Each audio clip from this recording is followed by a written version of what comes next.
class for that. Come again. You were saying something. Hello?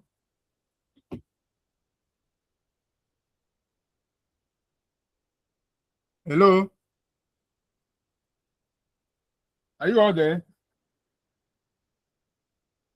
Yes, sir. Yeah, but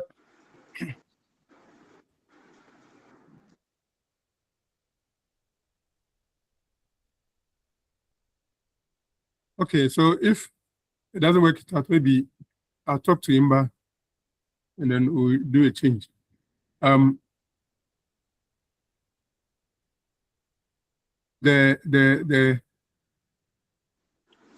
The time is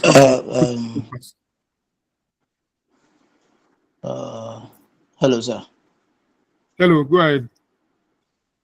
Yes, please. With the mathematics, we've divided the session into two. We take 2 hours in the morning on Saturdays, and then we take 2 hours in the evening on Sunday. That is from 6 p.m. to 8 p.m. Due to the intensity of the course. So he decided to have a 2 session within the weekend. Yeah, it doesn't matter. But So according we to have- your but according to the timetable, that's what I was trying to reschedule hours, but you are saying that you want to stick to this one. So it's just a matter of talking to him, we'll swap. Then you can do your own changes maybe later. Because on the timetable that I have here, political history and evolution of the Ghanaian state and economics of tourism, they take place at the same time, Sunday, 7 a.m. to 11 a.m., which means that the two, nobody can do the two at the same time. But I'm surprised you are saying some of you are doing it. That's different from political process and constitutional development in Ghana.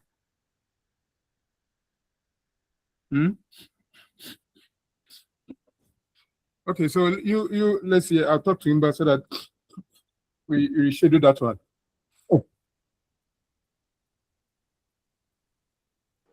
But sir, I don't know of the social studies students, but we the social science students, after this morning lectures, there is no lectures in the afternoon. So if it will be possible, then they shift the political science lecture to the afternoon session. Yeah, but if you look at the timetable, it is at the same time. So it tells me that there's nobody who does the two. As I wanted some of you to confirm whether is there anybody doing this course, political history and evolution of the Ghanaian state? Yes, Doc. Now why are you here at the same time? Because according to the timetable, 7 a.m. Or when are you doing it? Please, it seems that there has been a crash on the timetable, so unless we inform code for that changes to be made. Oh, okay. But yeah. Anyway.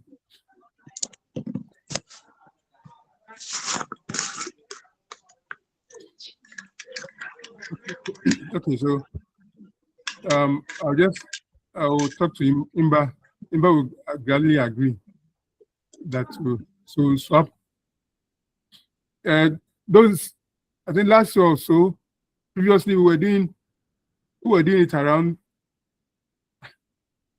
Even they appealed to me that you can do it from, I think from 10 or 12 or thereabouts. So we're not doing it at 7, as stated here. But that's fine. We'll try to manage it and then maybe swap.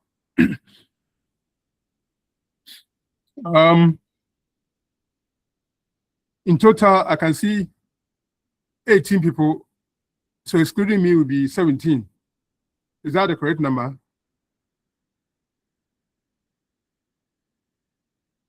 Or you don't know your total number? I see 24. 25, you are about 25 or so. 24.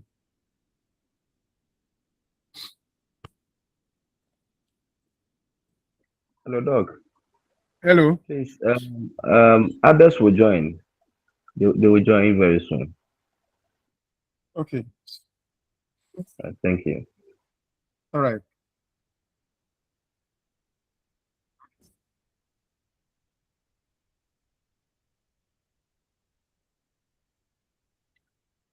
So let's go through the course outline.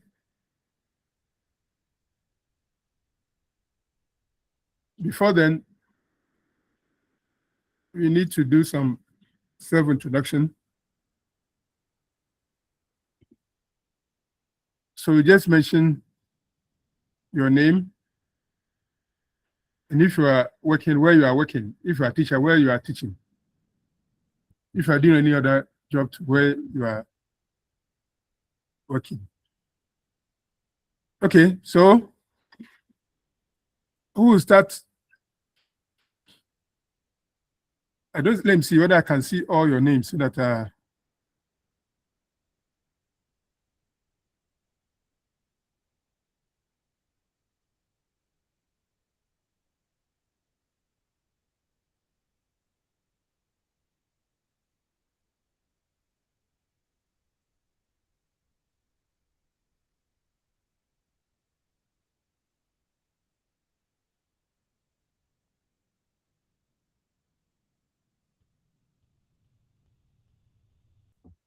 I can't see all your names.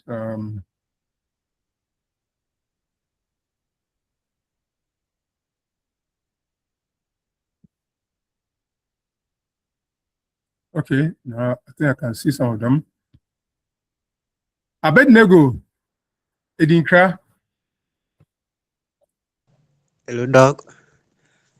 Uh-huh. Please, I'm the person of Adinkra Bednago. I teach at Kwame Danso Methodist Primary.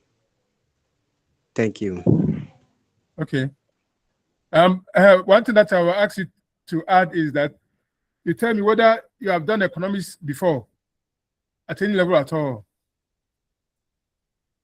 Abednego, have you done any economics at the senior high school or where? Please, yes, I did at the senior high school. Okay. So the next one is Ifwa Laura.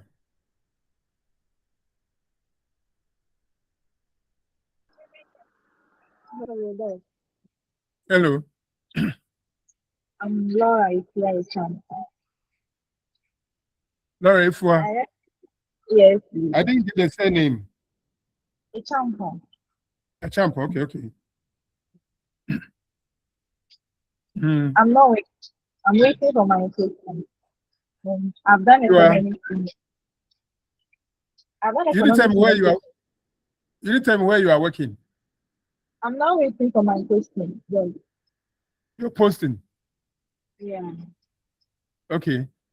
Any economics background? Yes, it's at the senior SHS level. Okay. That's good. Anita, a year.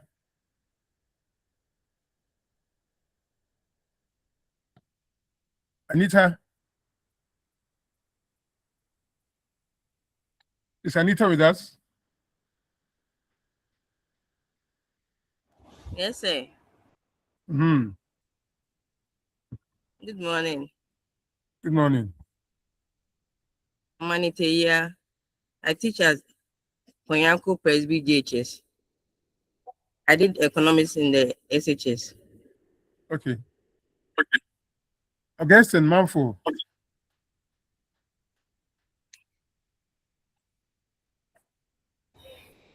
Good morning, folks.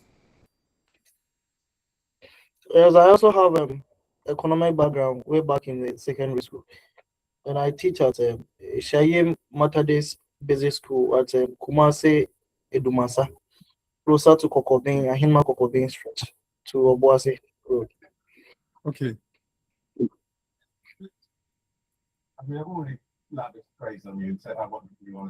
Okay.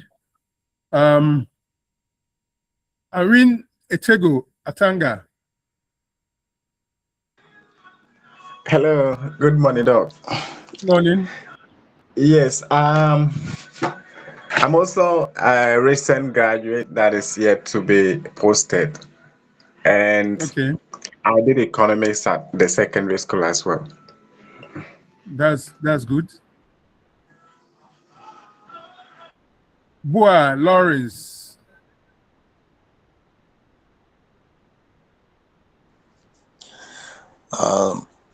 Dog, my name is Jesse Lawrence Boa. I teach at Mankasi Methodist B Primary, and Okay, I read senior economics. economics at the SHS. Okay, At the Bright. SHS level,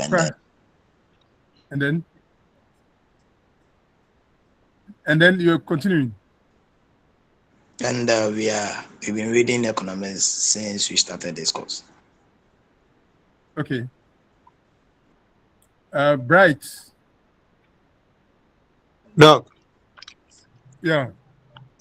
please, I am Super Bright, a teacher at Watretsu DHBG School at the Central Region of Ghana. I did economics at the SHS level. Okay. Crispin Osekufo. Good morning, Doc. Good morning. Please, my name is Crispin Osekufo. I teach at Pokwase AME Zion Basic 1 School in Accra, and I have a background in economics way back from SHS. Thank you. All right. Ebenezer Youngson. My name is Ebenezer Youngson. I teach at Gazi Opium MA Basic. I did economics at SHS. Okay. Emmanuel Amwa. Okay, Doc, please, my name is Manoramwa, and I'm a teacher at Ghana National Basic Inclusive School, Cape Coast. I have economics background from senior high school and then through this switch program. Thank you, sir. Okay. Emmanuel Asante. Yes, sir. Please, I'm Emmanuel Asante. I'm a teacher at Kaubipon Presby GHS. I have economic background way back in senior high school. Thank you, sir. All right. Enoch Sa Menu. I'm Enoch Menu. I teach at Berman Kwechere in the Tano South Municipal of Ahafo region.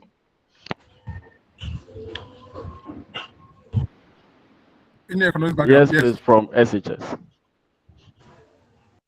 Okay. Ibrahim Osman. Hello, Doc. Please, good morning. Osman.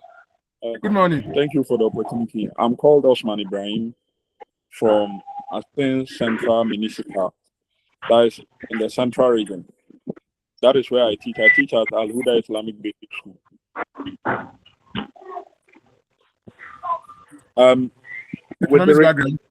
please. With regard to the economics background, I didn't do economics at the secondary school, but with the Swiss course, I've been able to go through the economics course. All right. Jake's favor. Jakes.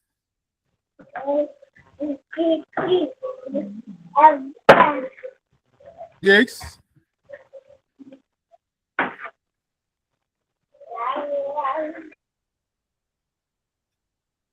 Jakes. Okay. Lord Kumavo. Yes, sir. Sir, please, good morning to you. Good morning. Sir, I hope you are doing well. By God's grace. We thank God. Please, I am Lord Matthew Semeya Kumavo. I teach at Cape Coast AME Zion A in the Central Region. And I read economics in secondary school. All right. Thank you very much, Doc. You're welcome. Mabel Jemfi.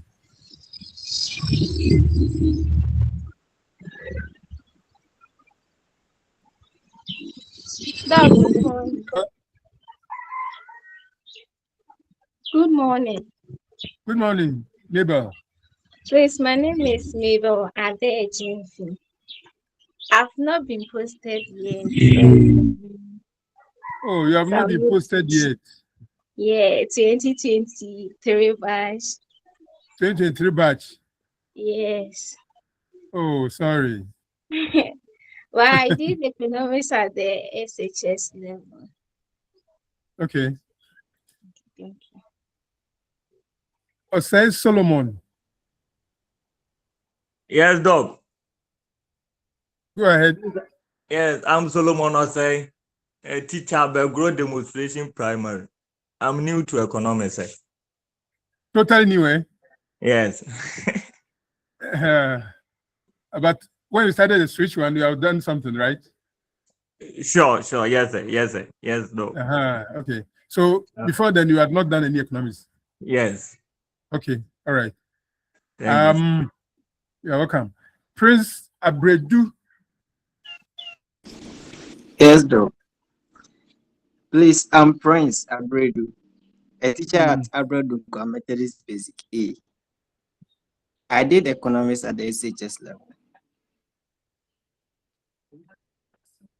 Okay. Prince Aganu. Yes, sir. Sir, I'm Go Prince ahead. Agano. And then I'm now waiting to be posted. And then I did economics at the SHS level. Okay. Yeah. Yeah, it shall be well. Don't worry. It shall be well. Thank you, Sorry. sir. Thank you, sir. You see, times have changed. Seth Kumsin Kwednu. Good morning, dog. Good morning. Please, my name is Seth Kumsin Kwednu. I teach at Aingo Methodist Basic School at Fante Yankumasi. Okay. I read economics back in SHS. All right. Sroda Sobe.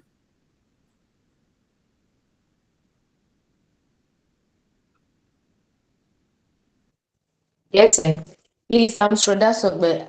I teach at Kwapro MA Basic at Cape Coast. I did You a are just closer to us. Yes, sir. Yes, sir. Okay. You did economics, right? I live on campus.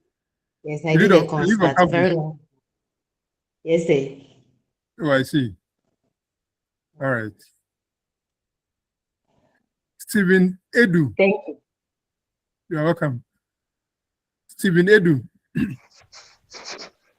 Good morning, Doc. Good morning. I'm Edu Steven. I'm a teacher at the Achim or the SD Basic School, and I did the course at the senior high school level. Okay. Amos Tefuto.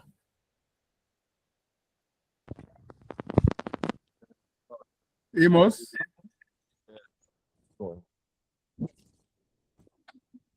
Hello. Hello, Amos. Doc, good morning. Good morning. I'm also Amos Gilbert, and then I teach it at Boso Anglican Basic School. I've not read economics before. This is my first time doing economics, and then yes. Okay. Okay, that's fine. Hey, Solomon.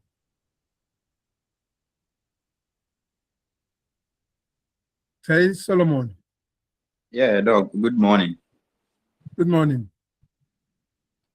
I'm Tay Solomon, a teacher at Kotokum RC and DA Basic School in Achimampunia District, Ashanti Region.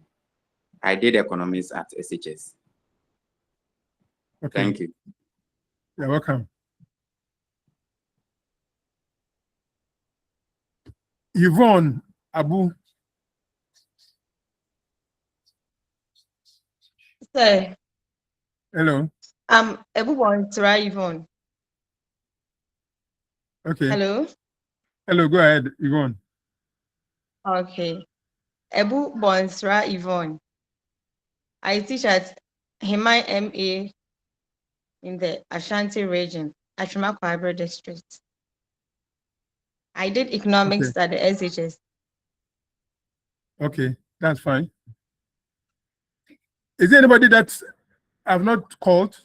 Because this is the end of the list. Yes, sir. Yes, please, sir. Yes, sir. Samuel. Hello. You just Hello, Doc. joined Please. the call. No, Doc. I was Samuel, go wrong. ahead. Okay, I'm a Akpabla Samuel. I'm teaching at Ademra DAGHS in Achimamponia, Ashanti region. I studied economics back in SHS. Thank you. Okay. Abba Dixon.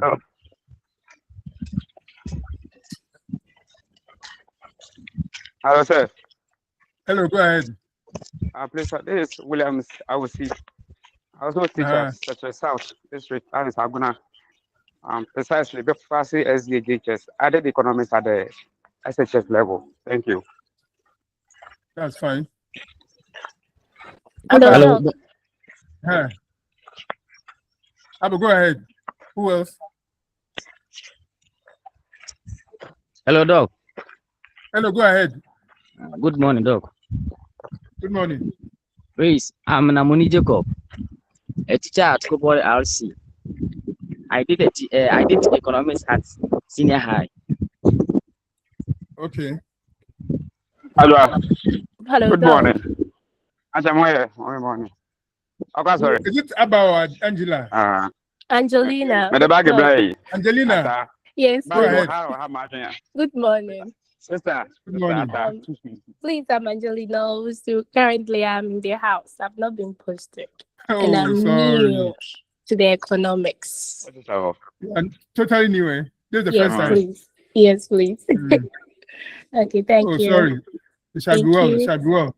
Okay, please. Very soon they will post you. Okay. Abba or Anderson Tineboa. Good morning, Doc. Good morning. Please, I'm Kinebo Anderson. I am currently in the house, and I did. Sorry. Yeah, I did economics in SHS. When did you complete school? 2023. 2023. Oh, okay. Gentlemen, stay in the house. There shall be something. It shall be well. All right, Doc. Isaac Kofi Aqua.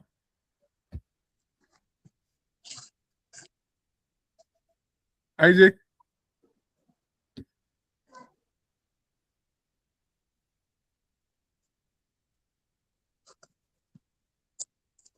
Isaac. Hello, Doc. Good morning, Doc. Please, my name is Isaac Okudakwa, and I'm a teacher at Apeja MJHS, and I also studied economics in SHS. Thank you. All right, thank you. I hope you are done. Okay.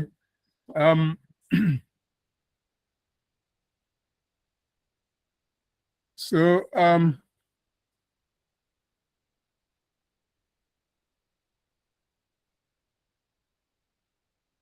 let me share with you the course outline.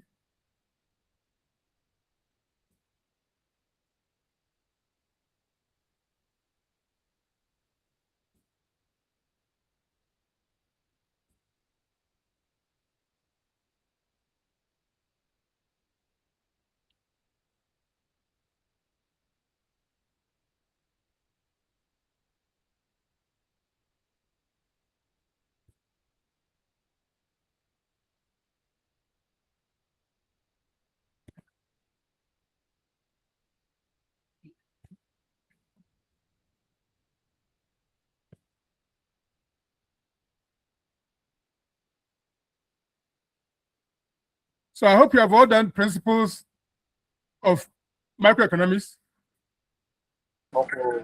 Have you done that Yes, yet? please. You have Yes, done it. please. Okay. In fact, that is the prerequisite for this course.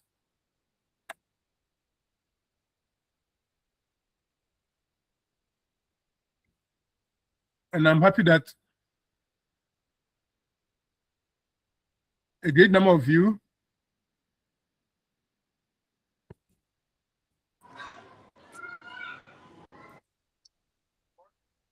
have all done economics before.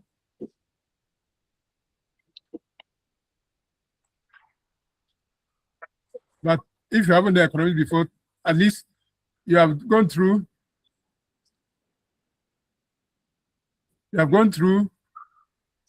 um,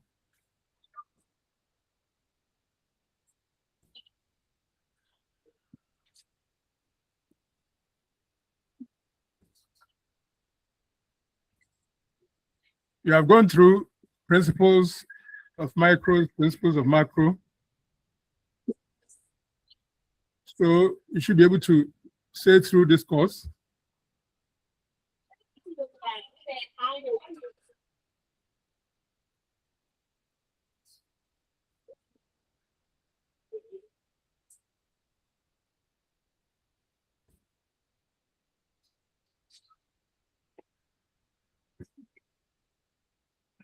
Our session, can you see it? No, sir.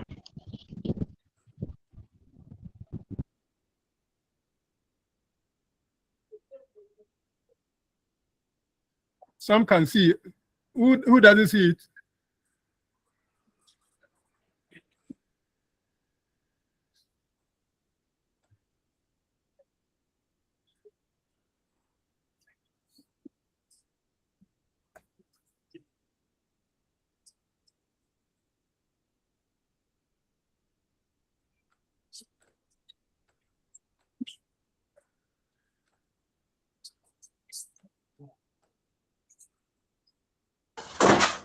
Sir, please, I can't see it. Oh.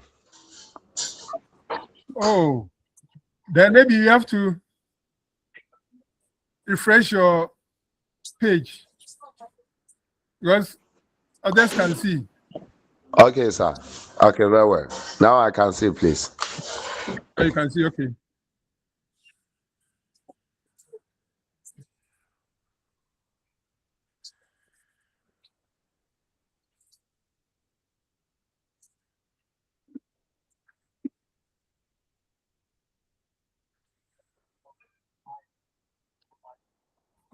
I'm trying to scroll it up.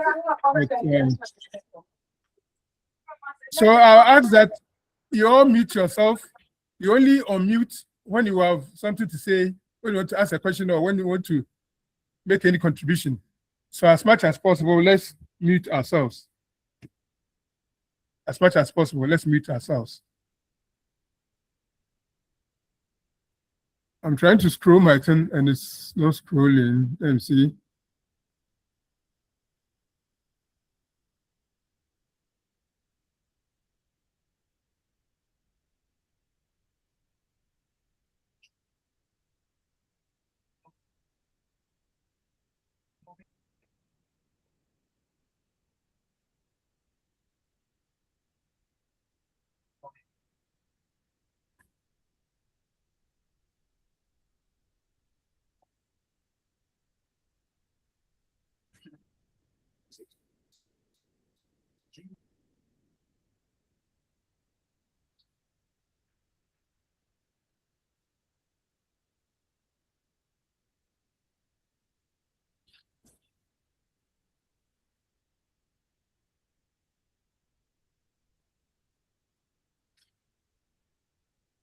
Is it scrolling?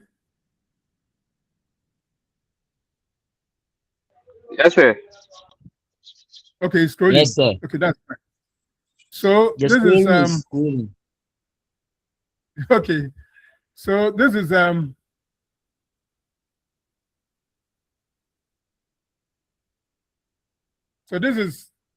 economics of tourism, and you have my details there.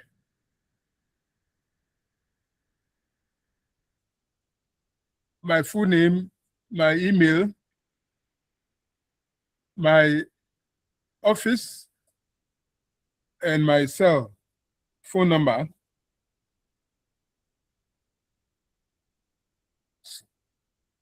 So if you happen to come around,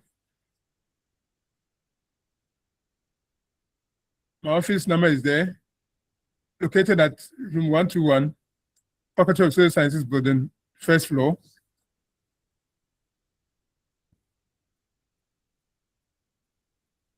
So this is economics of tourism. And I've given you some references there, the textbook, and then some references there. You don't need to worry at all. I'll give you all the materials that we use, that I'll use. I'll hand them over to you. So no cause for alarm. You don't have to buy anything. You only have to make use of the materials and you'll be fine.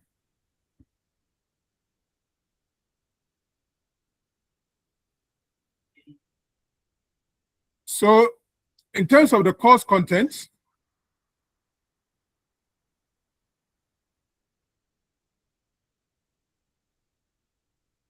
we'll look at Introduction to Tourism Economics.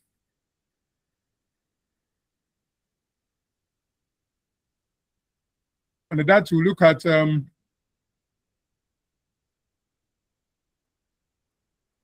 travel,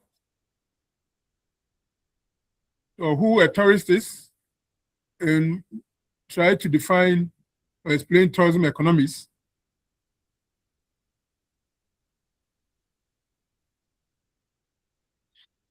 Then we look at travel motivations, why people travel. In other words, the purposes of travel. Then we look at economic characteristics of tourism.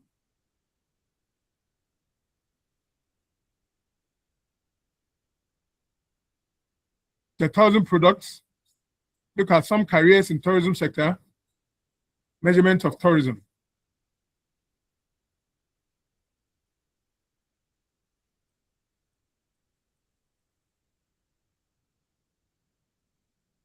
Then we move on to tourism demand, that is demand for tourism. Look at the determinants, trends in tourism demand. We make an attempt to estimate tourism demand, holiday propensity, and holiday frequency. And then look at seasonality in tourism.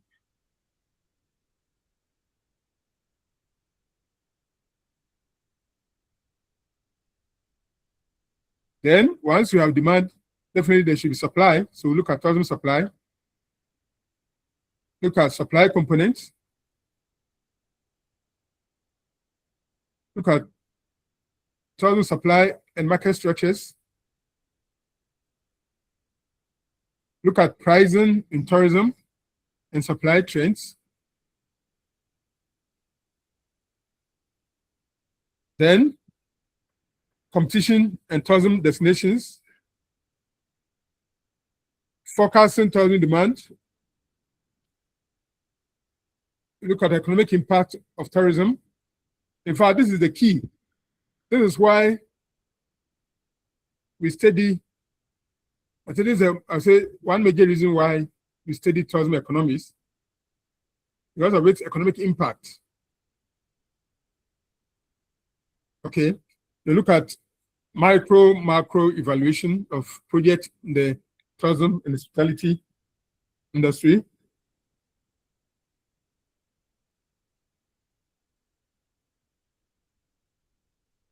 Then macroeconomics of tourism. Then lastly, we look at tourism sector in Ghana. In fact, the last one will be the first one. And that one, you have to download it. So use your phones or whatever, or laptops. You can Google search for it, one National Tourism Development Plan 2013, 2027. That's National Tourism Development Plan. It's for Ghana. You see, 2013 to 2027. So usually I ask the student to download and then read it for themselves. So it means that we have already done one topic. That's Unit 9 is done. So you just download and then read it. Okay.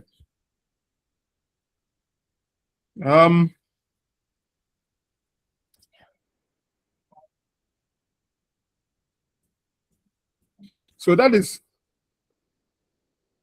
about all. I must say that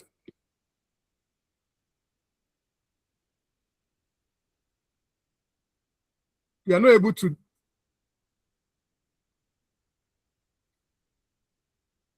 usually we are not able to finish everything. I mean, do all the topics there, but we will try and do the greater part of it.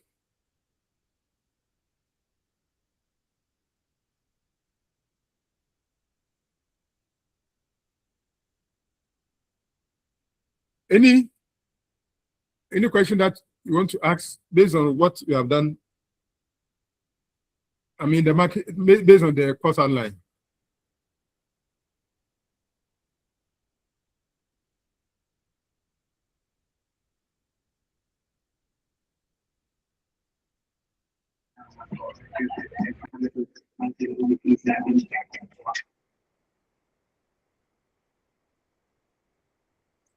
So I will advise that as much as possible, we should all stay in class.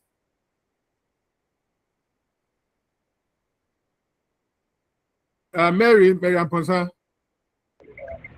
Yes, Doc. Good morning.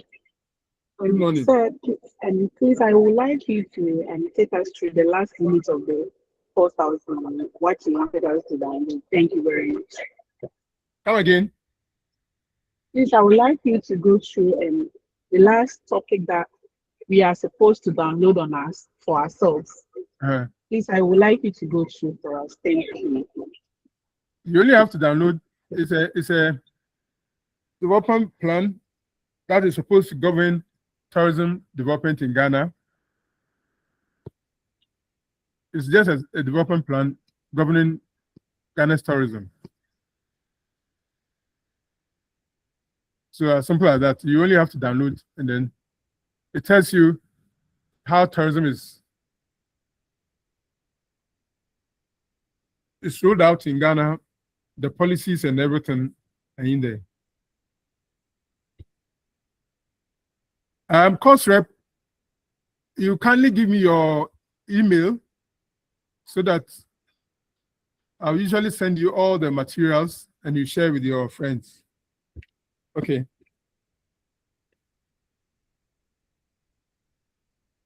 That's fine. Yes, As I Doc. was saying, as much as possible, you should be in class. This online item, you all know the tricks in it. Some may register themselves in terms of they register themselves here, but the body will be somewhere. So that it will show that so and so is in there, but the actual body is roaming about somewhere, doing its own thing. I've had the experience before. There was a time I asked somebody a question, and unfortunately for that individual, the video, the camera was on, so I could see that he was just standing far away from the machine. So when I called his name, then I could see that the person was running from the back to come and answer the question. So it means that some may register themselves, and then the register machine will be there, but they will not know where close the machine.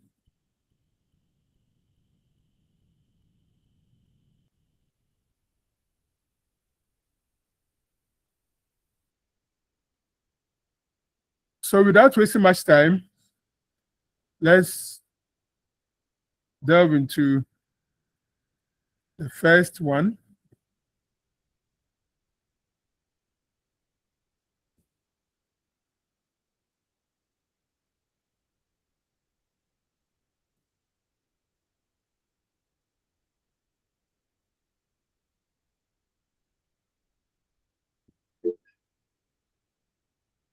Emmanuel.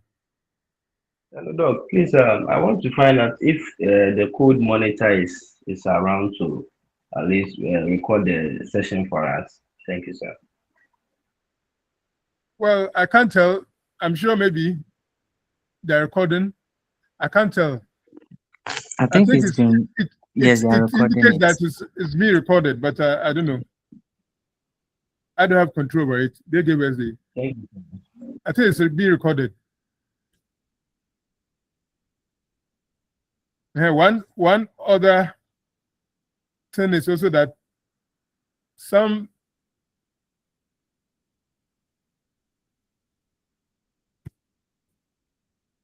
because of the recording, some will just register and they will not be there.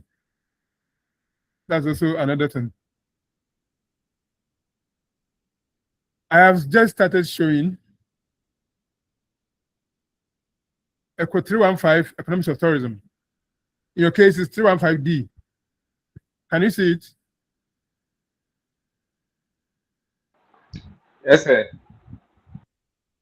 All right.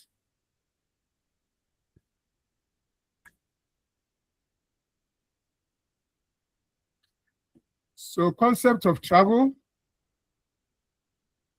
and tourism.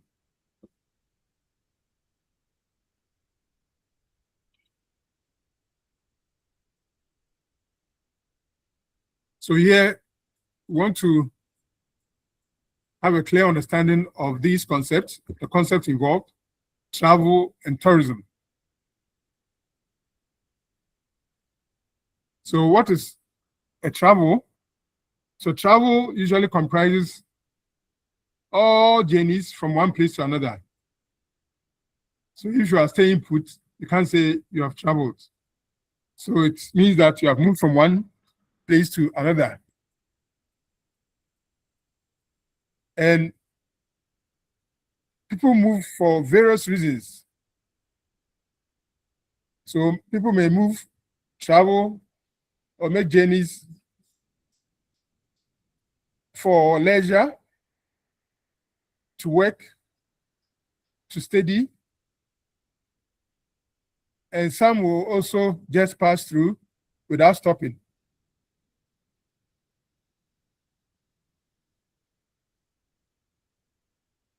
So that is travel.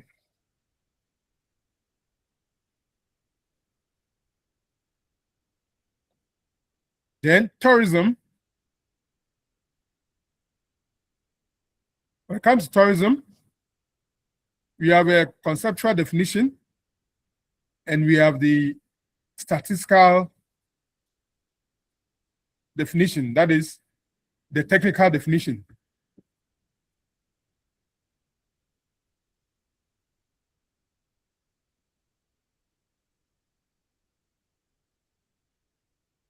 So let's look at the conceptual definition.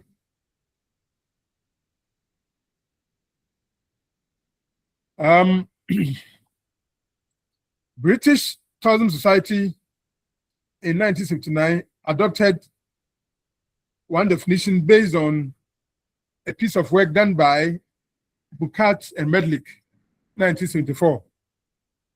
And according to them, tourism is deemed to include any activity concerned with the temporary, short-term movement of people. Temporary, short-term movement of people to destinations outside the places where they usually live and work. See, outside, so it's like outside the usual environment. This is key. Outside the places where they normally live and work. And the activities during the stay at these destinations.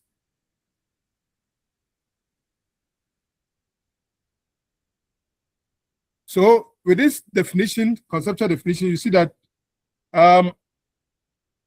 Tourism will definitely have some travel, correct? But not all travel is tourism. You see that? Not all travel is tourism. Do you get it? So tourism in this case is a temporary short-term movement of people to a different environment, different from where they usually live and work. Okay, it's a temporary thing. So if you travel to America for 1 year, 2 years, 3 years, and work or what have you, it is not tourism, but it's a travel. Okay, so tourism should have a short-term movement, temporary short-term. But usually we say it is less than 1 year. So tourism comprises the activities of persons traveling to and staying in places outside their usual environment for less than a year. And whose main purpose of travel is other than the exercise of an activity remunerated from within the place visited. Okay, so for less than a year, it shouldn't be more than a year. As we go forward to qualify it a bit, we qualify it as we move forward. So it should be less than a year. It shouldn't be more than a year. Okay. So when we say outside your usual environment, we mean it excludes trips within the area of usual residence and frequent and regular trips between the domicile and the workplace and other community trips of a routine character. Other community trips of routine character. So I, for example, I don't stay on campus, I stay outside campus. So every day I go to office, every day I go and return. So this is not tourism, right? Because so you say usual outside the usual environment. So that one it cannot consider as tourism. So it excludes trips within the area of usual residence and frequent and regular trips between the domicile and the workplace. See, they are excluded. They are excluded.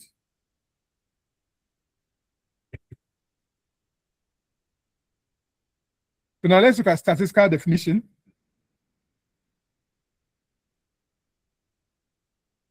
Now,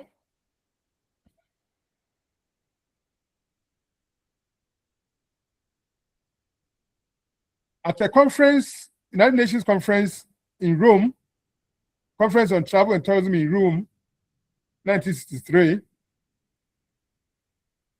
they recommended the following definition of a visitor.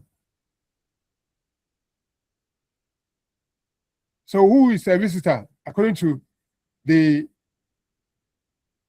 conference, UN conference, a visitor is any person visiting a country other than that in which he has usual place of residence for any reason other than following an occupation remunerated from within the country visited. Okay. So a person visiting a country other than that in which he has usual place of residence. In which he has a usual place of residence.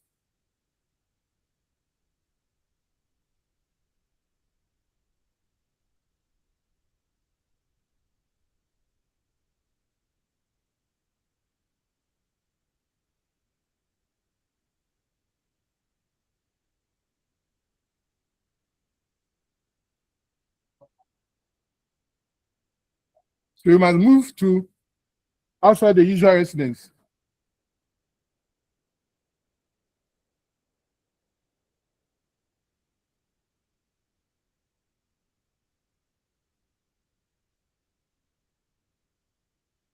So a tourist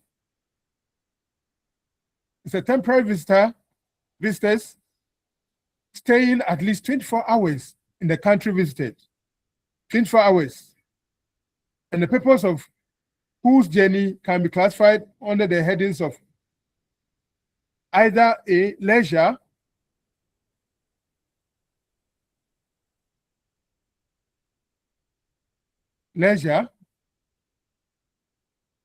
that is for recreation,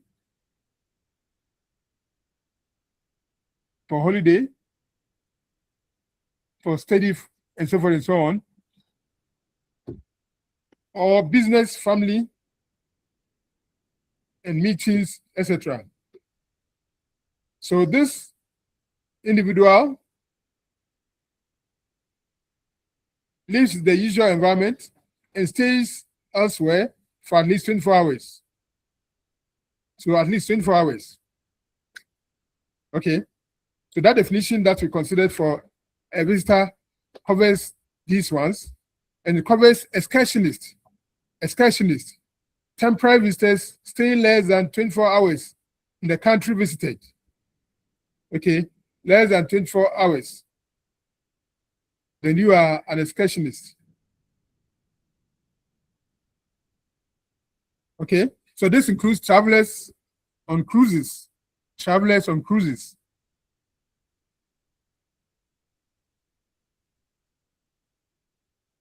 So according to the statistics, this does not include travelers who in the legal sense do not enter the country. Travelers who do not enter the country. So maybe you make a transit and you don't enter the country at all. You are on the airport tarmac waiting for other passengers to join before takeoff. Those ones are not included. So for example, if you ask me whether I've been to Nigeria before, I can't say it. Even though all that I know about Nigeria is the airport, because I was traveling somewhere and we made a transit. And the transit, we did not even get out of the plane. You see, we were sitting in the plane waiting on the tarmac, right? So in my case, if I had to take a statistics of the visitors, we will not be considered. So I was not considered as part of it. So once you don't come out of the aircraft, you are not included. You are not included. Okay.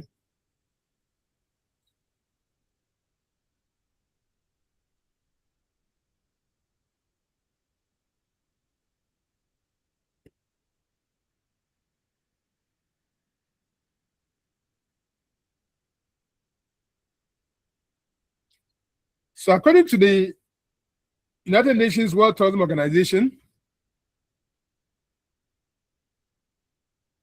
you can categorize tourism into domestic tourism. So as the name suggests, domestic tourism. And this one involves trips made by local residents within their own countries. So many a time, especially the students, they travel, especially to central region, to castles and the rest. You see, that is domestic tourism. Domestic tourism.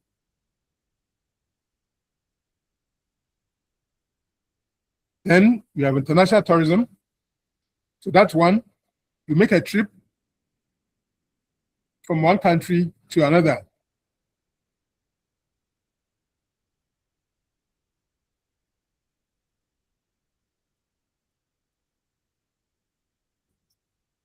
So if you have Ghanaians visiting UK, that is outbound tourism. So it's international tourism, all right, but it's called outbound tourism. And when you have the English people also making a trip to Ghana, it is inbound tourism. It's inbound tourism. Okay, inbound tourism.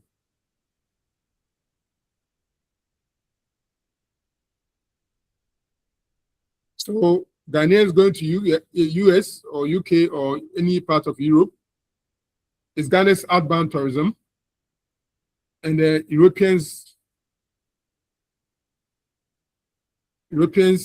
visiting Ghana is Ghana's inbound tourism.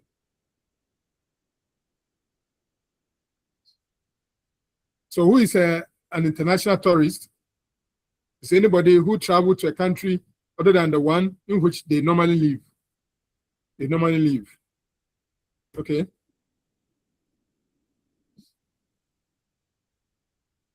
Now, types of tourism.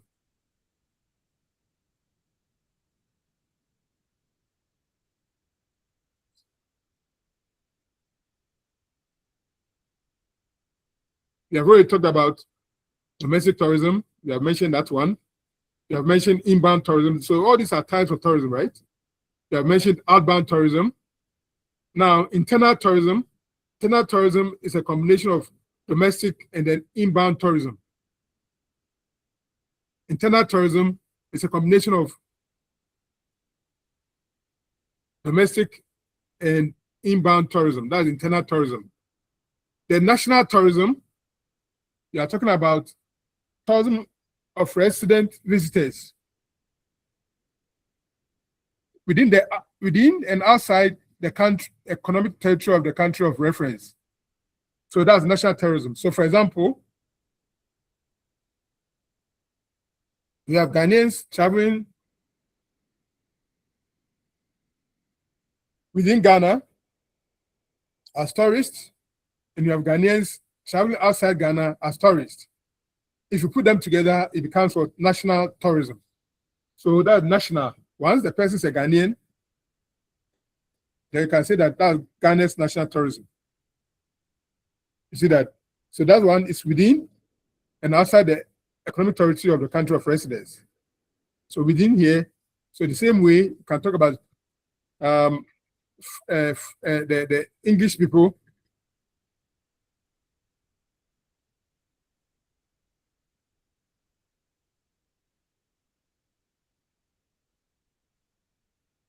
traveling within England and traveling outside England put together is national tourism for England.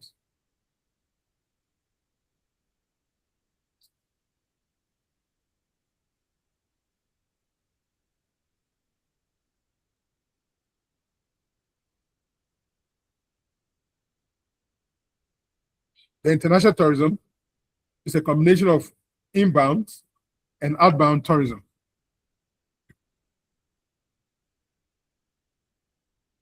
So we turn our attention to categories of tourism consumption. But feel free to ask any question as I move on. If you raise up your hand and I don't say it, just draw my attention, just call. Just call. Because I don't see all of you. So if you want to ask any question, you want to seek clarification, just draw my attention as we go on. So look at categories of tourism consumption. Tourism consumption. So this is related to the type of tourism we saw. So tourism consumption will be, categories of tourism consumption will be consumptions associated with those types of tourism that we've identified. Okay. So based on those types of tourism that we have identified. So domestic tourism consumption, we are talking about consumption associated with domestic tourists. All right. If you talk about inbound tourism consumption, we're talking about consumption associated with the inbound tourism, inbound tourists. British people coming here and whatever they consume will be captured here. Outbound tourism, okay, consumption of resident visitors outside the country of reference. Okay. So these are all related to the types of tourism. You know, we as economists, we are interested in expenditure or the consumption of the tourist because it is what is going to give us the economic impact. You see, it is what is going to give us the economic impact. So we are interested in the consumption or expenditure of tourists. Okay.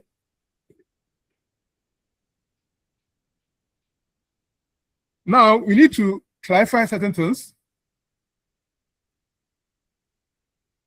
in reference to the consumption we are talking about.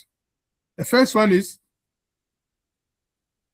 when it comes to domestic tourism, we are talking about the domestic consumption.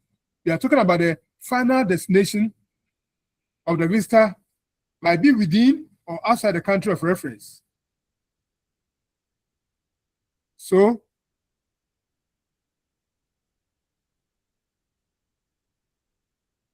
in this case, that tourism consumption or the consumption activity must take place within Ghana. So if you are talking about domestic consumption, then that consumption must take place within Ghana. Okay.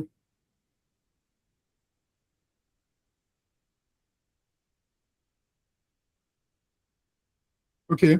So we are saying that the domestic portion of outbound tourism consumption is part of the domestic tourism consumption. So somebody, you are traveling to UK, then maybe at the airport, before you travel, before you leave, you and your family or you and your friends sit somewhere, restaurant somewhere, and buy one or two things before you leave.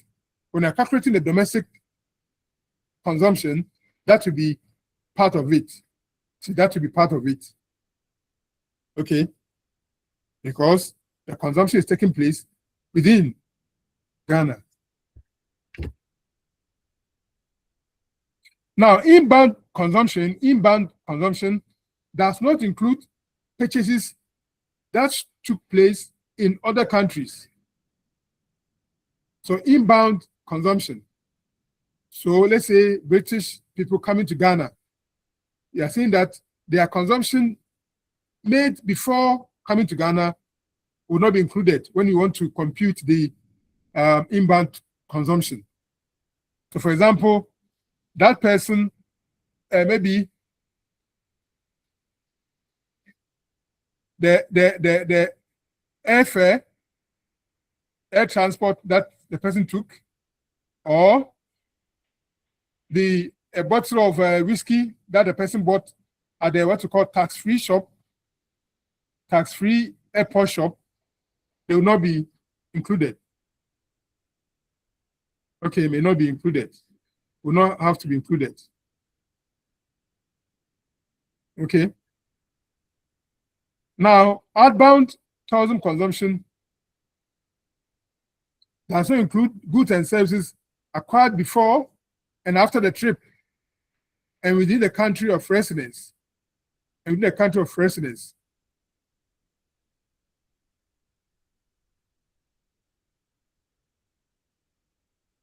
So, for example,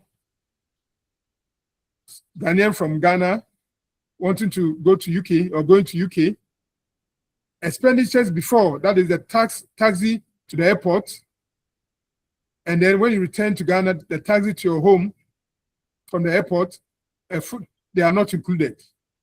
See, they are not included. That's outbound tourism consumption. They are not included.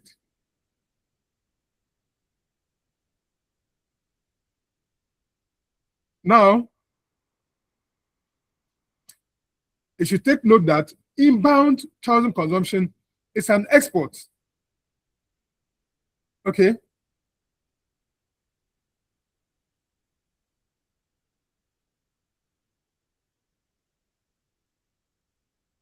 Inbound tourism is an export. Whereas outbound tourism consumption is an import. Can anybody explain to me why inbound tourism consumption is an export and why outbound tourism is an import?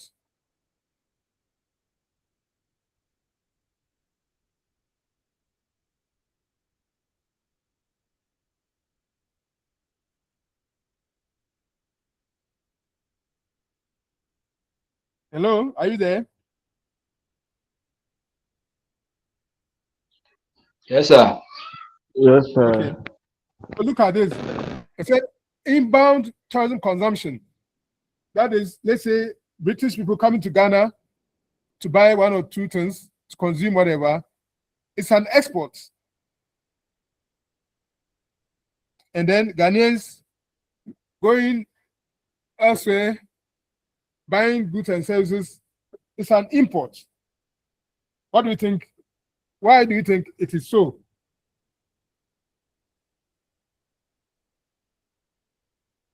All right, hello, sir.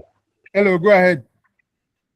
All right, sir. So the inbound tourism consumption, you see, it's an export because the visitors, when they come into our country and they purchase anything, they take them away into their country. So it becomes an export, which is it adds to our GDP.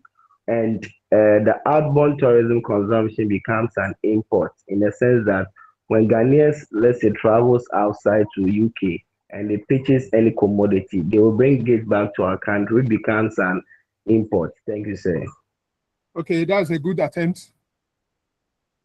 So in a simple terms, that's it. Apart from not necessarily even taking it to Ghana or taking it to UK, but you see, when a British person comes here and consumes anything, he's injecting money into your economy, right? When you export, you get foreign currency. That also. So that British will bring in pounds, right? will bring in pounds into your country. So it's like export. When you export, you get foreign currency, right? Then, so even if the thing is consumed, it doesn't bring it to the country, it is still. Now, the same way, when Ghanaians are traveling to UK for whatever reason, they need to take away pounds sterling, right? From our country. Now, it's only when we export that we pay in foreign currency. It's only when we import, so we pay in foreign currency. You see, so that's it. So that's the idea. So anytime we encourage more inbound tourism, it becomes an export and it's positive for us. Anytime we have more Ghanaians traveling outside, it's an import. It puts pressure on our foreign currency, on exchange rate, because they all need foreign currency to travel.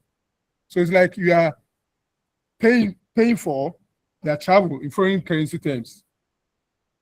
So that is it. So now let's look at what is tourism economies.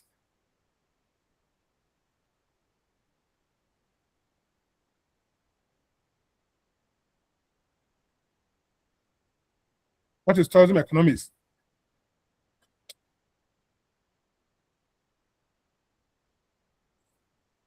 So when we talk about tourism economies, we are not talking about a branch of economics, but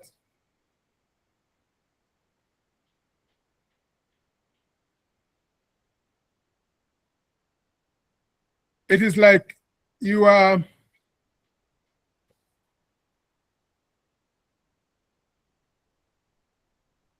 applying economic principles to tourism issues. They apply economic principles to tourism issues. So it's like transport economics or energy economics. Transport economics or energy economics. Okay.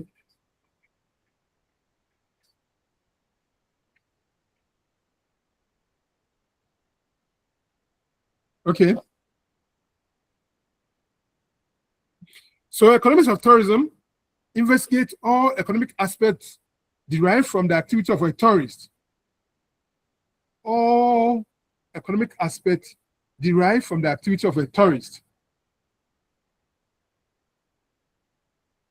So it means that if you take away the tourist, if there's no tourist, there will not be any economics of tourism, right?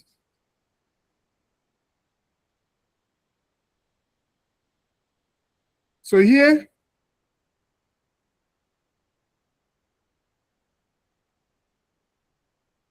the approach is based on the idea of a standard type of tourist, that is representative tourist, defined as an individual who for leisure or other purposes temporarily leaves the place of residence for being hosted in the destination activating successive economic effects that are worth investigation.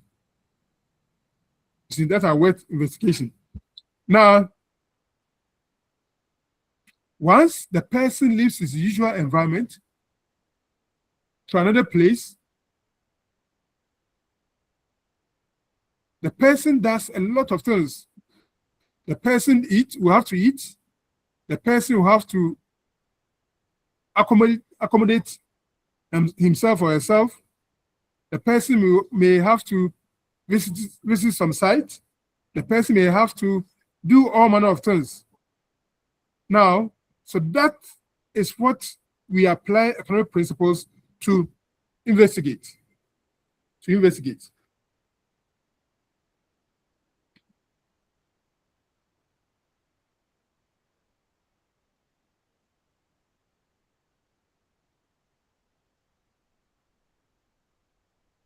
So we turn attention to the models used in the economics of tourism. Now, economics of tourism is a social science, and as a social science, it makes use of the scientific method. Makes use of the scientific method.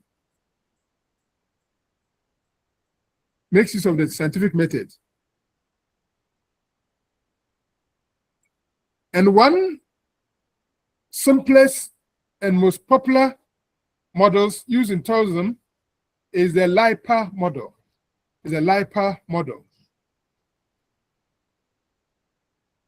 And this LIPA model, which was developed in 1990, defines tourism as a system composed of three key dimensions.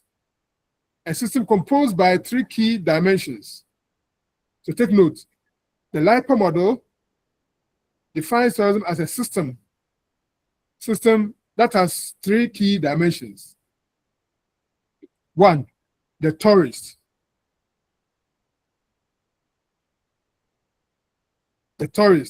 That's the main man. The tourist is the main man, is the main person. That's the main element of the system. As I told you, if you take away the tourist, tourism economics of tourism breaks down.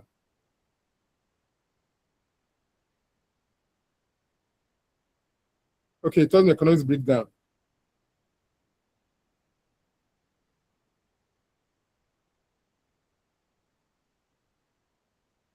Then two, the space.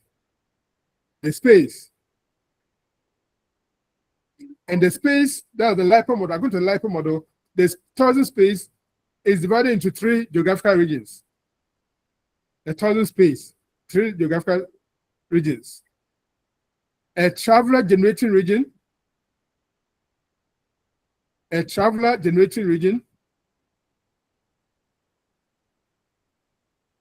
right? Traveler generating region, that is where the person is coming from, which is the market generating the tourism activity, and where the stimulus which motivates the trip begins, right? It's where that tourist is coming from. That's where tourism is generated. Okay? Then B, the destination region. And it's in the destination that most of the economic impact we are talking about will take place, economic impact. Because when the tourists come, they'll buy goods and services, right? So the impact will be felt in the destination. Then C, we have the transit routes.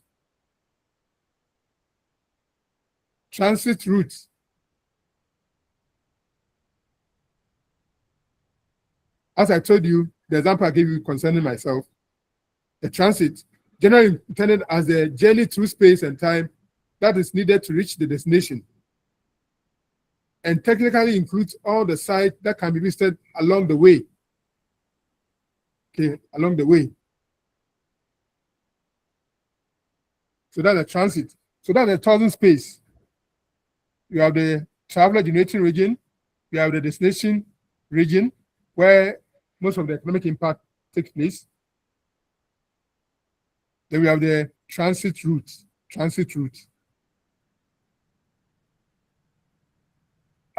We can have an example in Cape Coast here.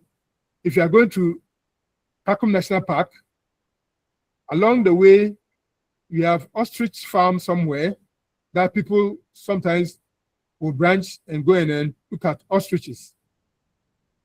Okay, ostriches. Or we have the there's a place along the way where people can go and watch birds, all manner of birds. That is the transit route we are talking about. Then the third one, don't forget we said that the LIPA model identifies 3 key dimensions as constituting the tourism system: the tourist, the space, and then the travel and tourism industry. The travel and tourism industry.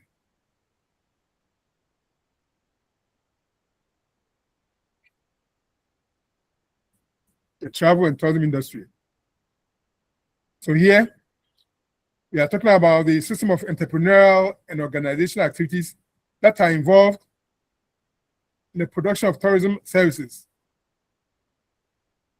So here we are talking about accommodation, we are talking about transport, we are talking about firms and organizations supplying amusement, entertainment services all to the tourists.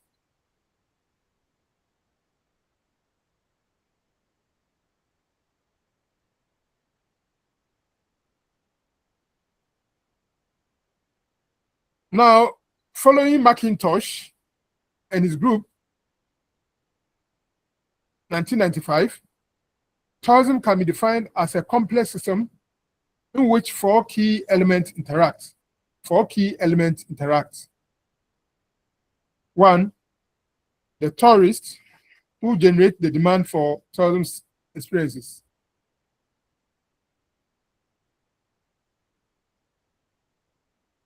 The tourists who generate the demand for tourism experiences. 2, the businesses which provide the demanded goods and services. 3, the political and administrative system which affect the organization and development of tourism supply and demand in the destination. 4, the host community, including the part not directly involved in the tourism activity. So if you look at McIntosh and his group,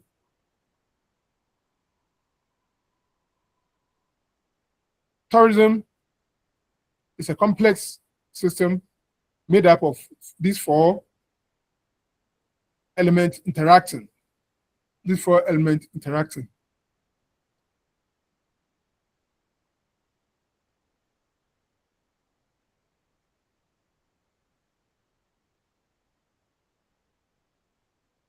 So let's look at motivations or the purpose of travel.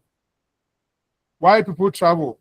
In fact, the motivations may also give us some kind of, the type of tourism.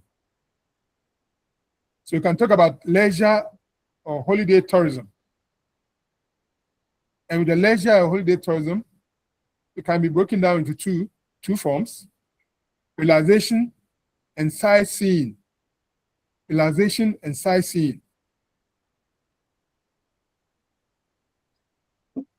The destinations for relaxation tourism can be attractive scenery or sun, sea, and sand. So you see that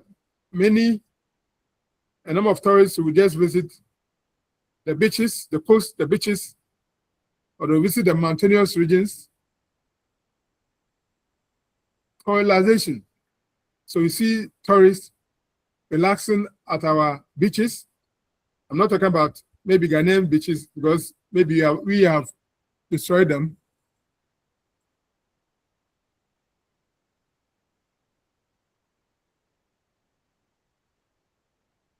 we have destroyed them because we don't keep them clean.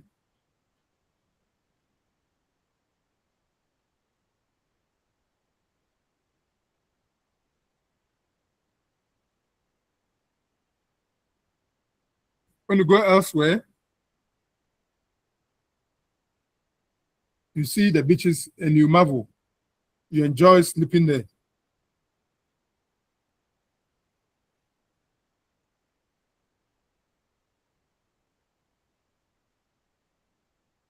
If you go to Florida, by God's grace, I've been able to go there. I've been there before. There are beaches you love it. You know, Florida is the tourism hub of the USA. So the Miami Beach, very, very, very neat, very, very beautiful. So you find a lot of tourists relaxing at the beach. Then sightseeing, you know, tourism includes tourists who may travel around sightseeing, stay in different places. So they sightsee, they try to educate themselves. And also for self-esteem. Oh, I've been to this place before. I've been to that place before. So some will say, oh, I've been to Cape Coast Castle before. I've been to Edna Castle before. I've been to Menchire Museum before. See? Sightseeing. And this kind of people, they will take a lot of photographs.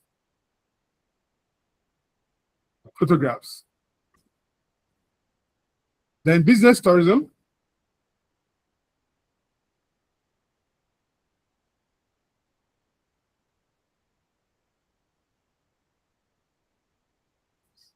Business travelers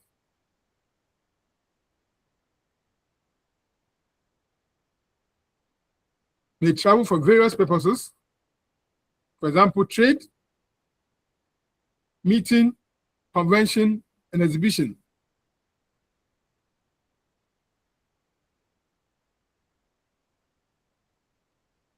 So business people buy similar products as do other tourists.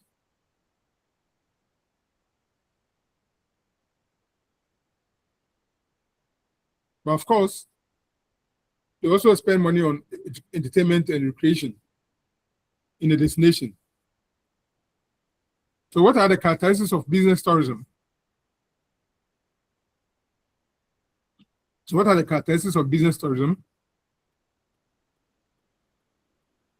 business tourists usually or frequently travel to destinations not usually seen as tourist destinations. So business tourists, they are interested in going to do business. So such places that they visit may not be typical tourist destinations, but because of business, they'll go there.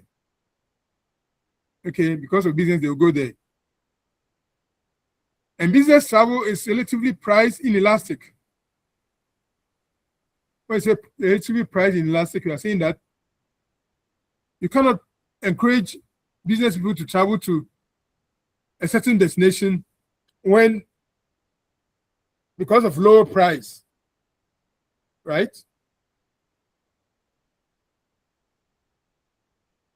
To offer them lower price and then they will travel. No, their purpose is to go and do business.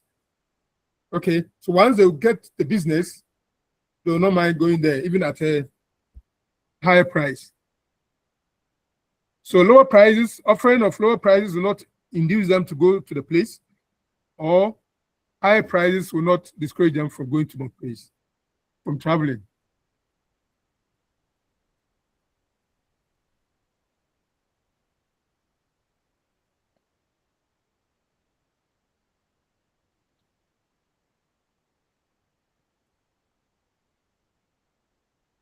Business travel is not greatly affected by seasonal factors, such as variation in climate or holidays. They are not affected.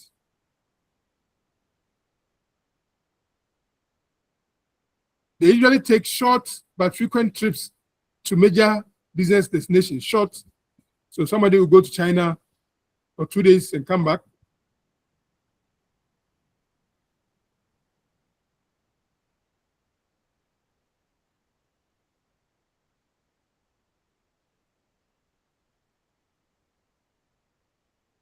These are travelers expect, and they generally receive a higher standard of service. A higher standard of service. So that's why you see business travelers going by first class or business class. And some of them may even stay in some expensive hotels. Then cultural tourism. This one has to do with transmission of knowledge and ideas of the destination area or the host community.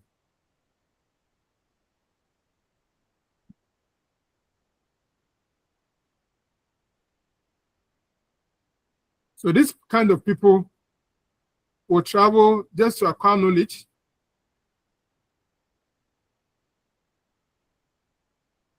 They want to learn more or experience the culture of a certain destination.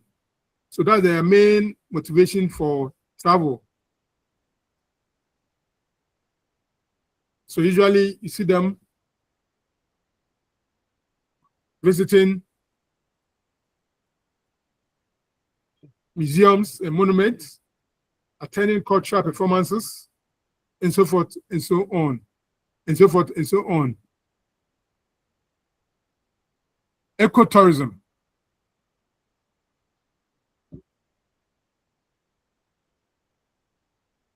So these people, or this kind of tourists, they like traveling to natural areas. To natural areas. So like virgin areas. So they are very much conscious of the environment. They will protect the natural resources during their travel. They try to conserve and preserve the nature, the natural environment.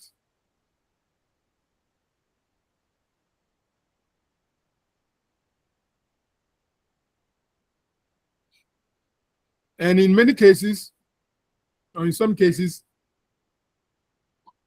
the authority may offer you tour guides to educate tourists and modify their behavior so that they will not cause harm to the environment. They will not cause harm to the environment. They will not destroy the environment. That is ecotourism. They are very much sensitive to environment.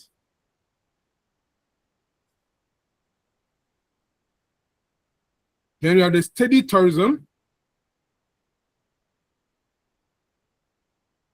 The steady tourism.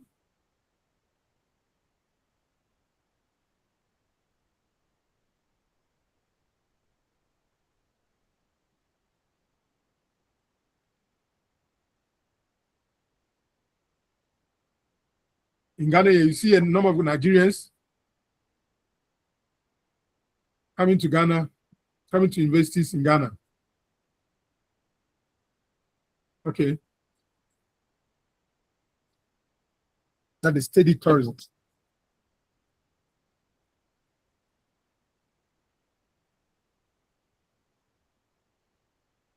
Religious pilgrimage. So this one for religious purposes. Our brother and sister Muslims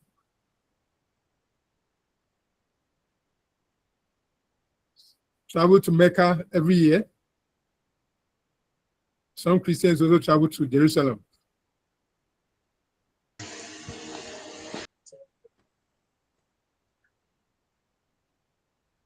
Then we have the health tourism.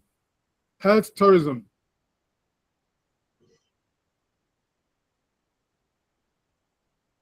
With the development of spas in the 18th century, there have been visitors to centers of medical treatment So there are some particular countries they are noted for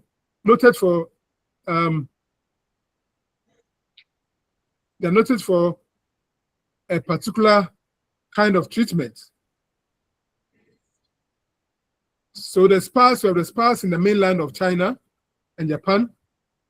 They are still popular attractions in some tour programs.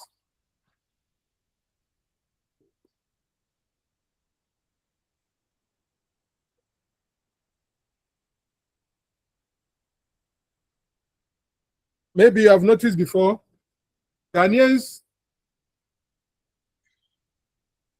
with problems with kidney and the rest, a number of them travel to India.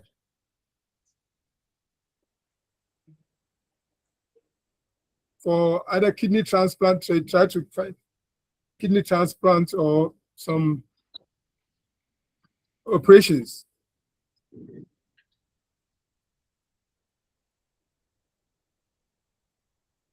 Visiting friends and relatives. So some will travel just to visit their friends and relatives. Sometimes those visiting friends and relatives are considered not to be tourists. Some consider them as not tourists because they usually do not buy accommodation, do not pay for food, much food or drink, other services at the destination. But the thing is that they consume food and beverages from the supermarket used by their host and household consumption of other services.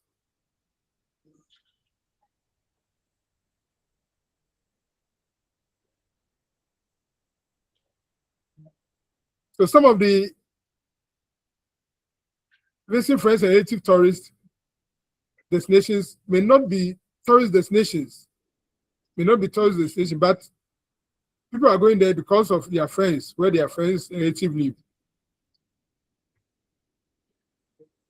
So they are visiting non-tourist areas.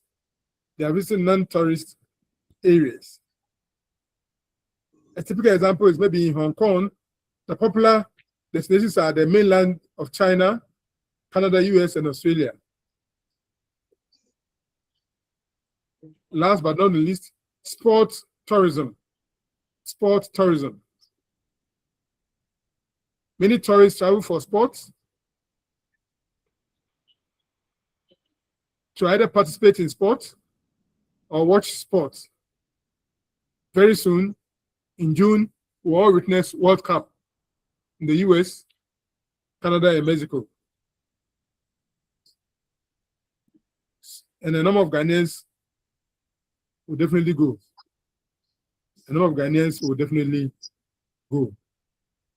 So these are the motivations for travel.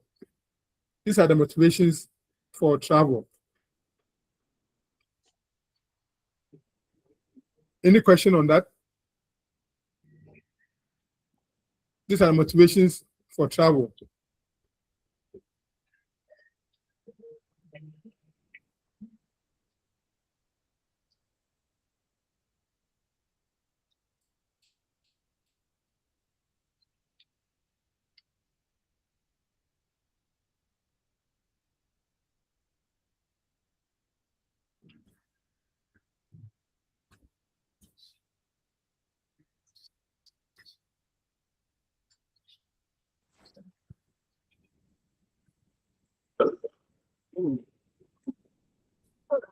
So let's turn attention to,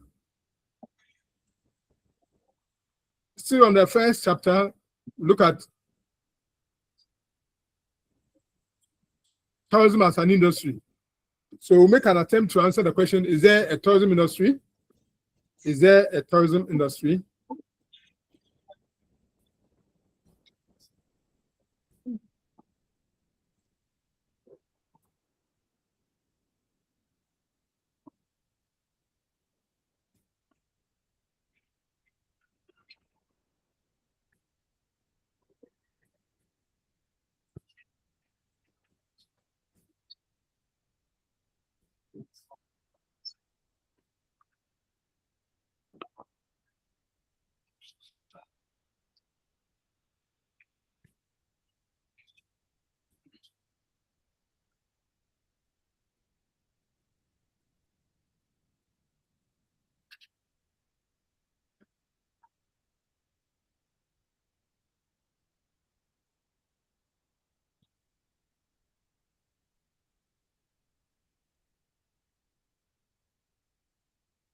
I'm sharing something else.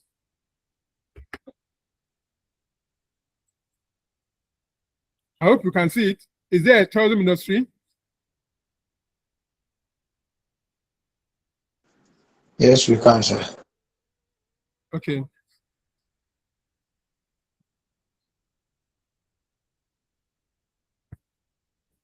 So this is a question we want to ask. Is there an industry called tourism?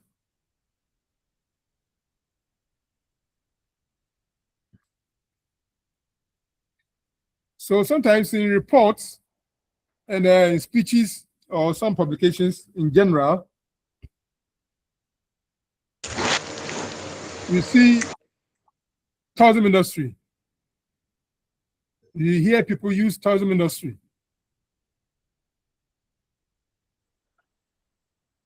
So the question is there a tourism industry?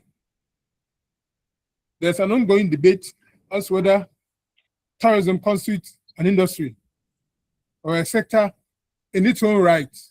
In its own right. So first, we need to look at what an industry is so that we'll be able to answer this question. So is there a tourism industry? So what an industry is? So an industry or an economic sector in general comprises firms that produce the same product, underline it, they produce the same product or services, or the same group of products and services, and or based on the same raw materials. Look at this. That is an industry. That firm or the firms in there produce the same products, the same group of products and services based on the same raw materials.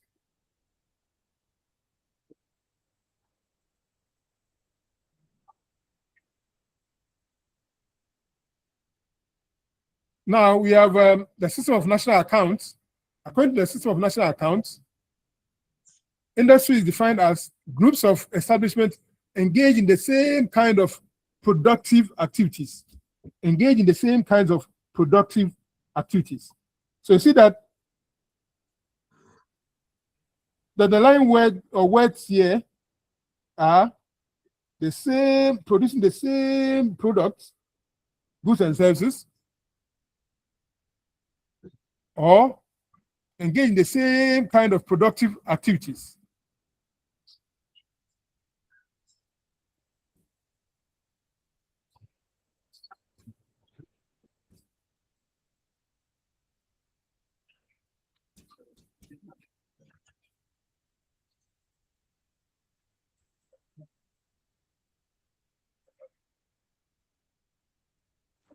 Now, so let's look at it. Is tourism an industry? Don't forget the underlying words. Now, somebody who travels abroad as a tourist buys accommodation, food and drinks, takes transport, visits entertainment centers, and so forth and so on. So are these economic activities the same? Are these commodities or services, are they the same? So clearly you see that they do not belong to the same category of products or services. So that is why we say that there's nothing like tourism as an industry. So in fact, when you look at national accounts, you don't see any industry called tourism. You don't find any industry called tourism in there. You cannot use hotel and catering industry as a substitute. It is only part of the tourism sector.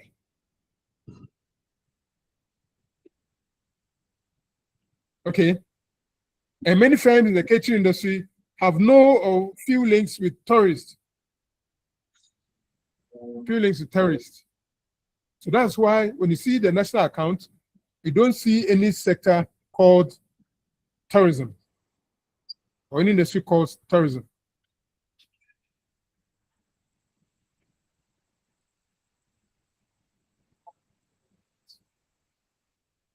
But all the same, these two gentlemen, Bukad and Medlik, they go ahead to defend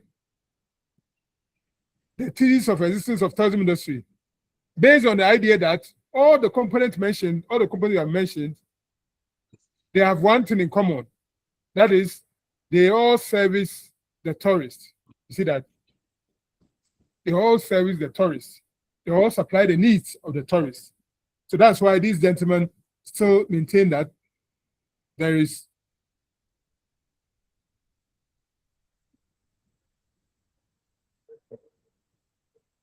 an industry called tourism. You see, so that is it.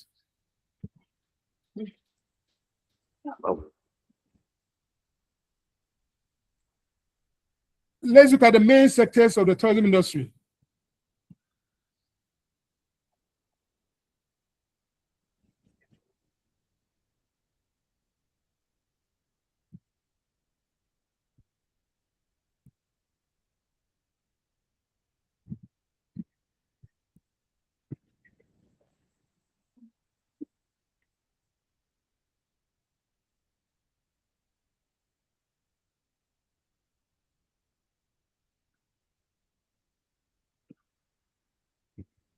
We have 5 main sectors of the tourism industry.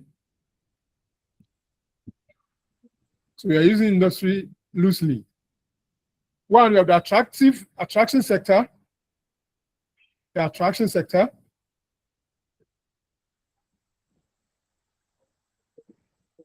And this includes natural attractions, cultural attractions, theme parks, museums, national parks, wildlife parks, gardens, heritage sites, entertainment, and events. So these are the attractions, they constitute the attraction sector.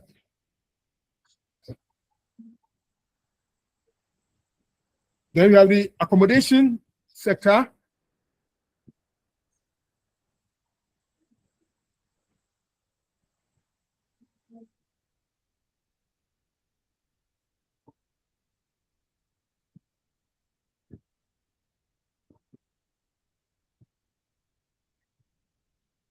So here we are talking about hotels, motels, bed and breakfast,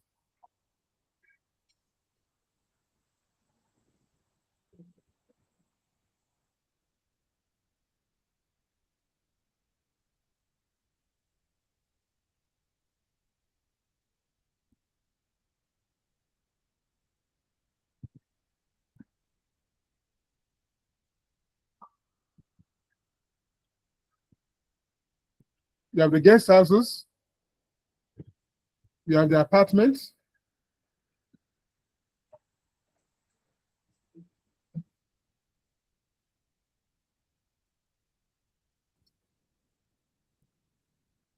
you have villas and flats, you have condominium, timeshare, campsite, caravans, 3-day villages, mariners.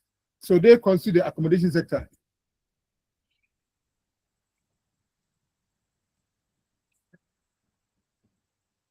Then we have the transport sector.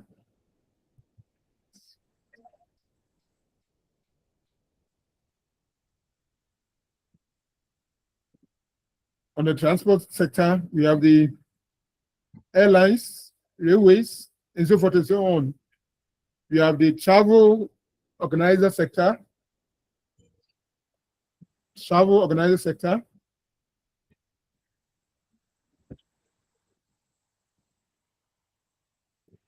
So here, we have the tour operators, travel agents, and finally we have the destination organization sector. Destination organization sector.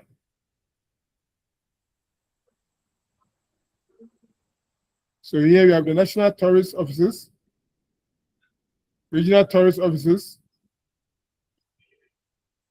local tourist offices,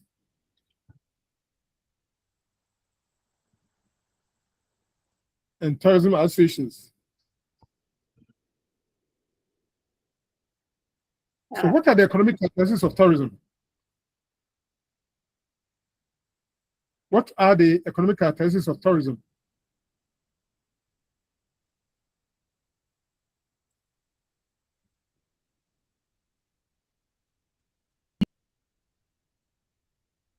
First, tourism product is an amalgam. You see, a tourism product is an amalgam.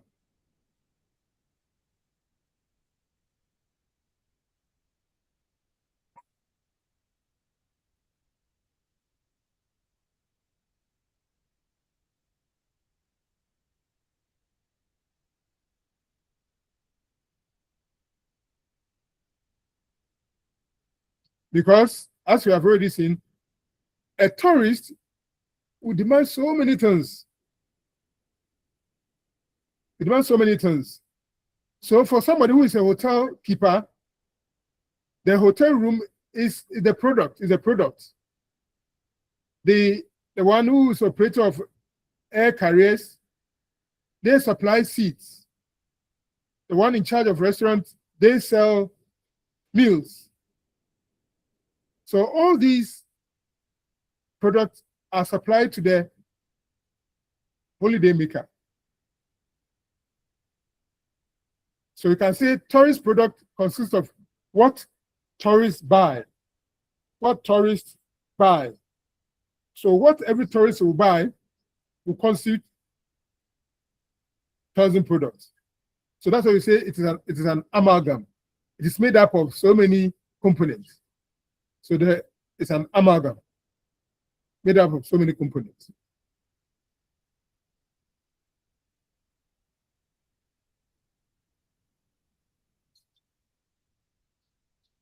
Tourism is a service sector.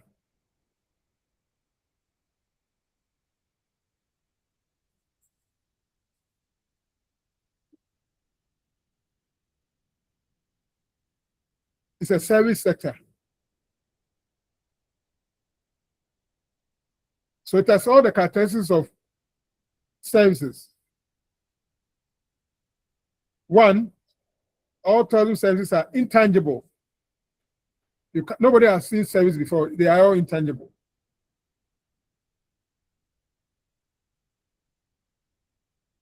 So in terms of international trade and balance of payment, inbound and outbound tourism are invisible export and imports. They are invisible export and imports.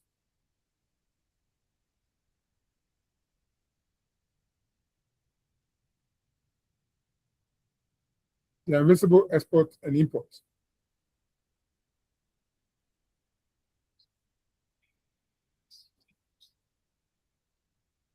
The next one is inseparability of tourism services. Inseparability of tourism services. What are you saying here? Here, production and consumption take place on the premises or in the equipment of the producer, and not in the residence of tourists. Okay, so production and consumption take place at the same time on the premises or in the equipment of the producer. For example, aircraft.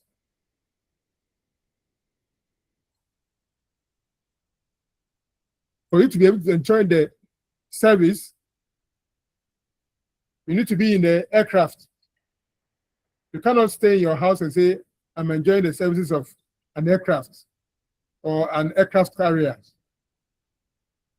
So production and consumption taking place at the same time.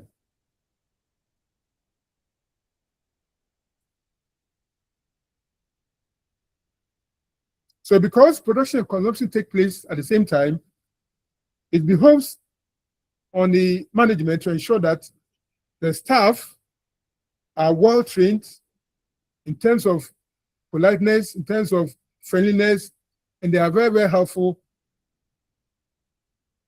to tourists. Otherwise, you end up losing out because production and consumption take place at the same time. The next one is perishability. And that's the most important character of services with respect to tourism, perishability. What do you mean by perishability? Tourism service as a perishable product. Perishability. For example, for a hotelier, if you build 100-room hotel, 100-room, which means that every day 100 rooms are available for sale, right? For you to rent out. So if today nobody books your hotel, you cannot say that I'm keeping it for tomorrow. You lose it, and you lose it for good. Today, you lose it. If tomorrow comes, you have 100 rooms available. If less than half book the hotel, the remaining half, you have lost it forever. So that's the perishability we are talking about. The same way, if you are an air carrier, you have 300-seater plane. At every point in time, 300 seats are available. If for whatever reason you get only one passenger, there's not like a car where you say that, oh, the passengers are not there, so I will not take one or two. If only 2 people are there, the plane will have to move. So that number that you lose, the seat that you don't sell, you have lost it for good. You can't say that I'm keeping it for tomorrow. Tomorrow has its own supplies. So that's the perishability we are talking about. So you talk about tourism products are perishable, that's what you are talking about. So this is what I've explained here. This is what I've explained. You see, the perishability.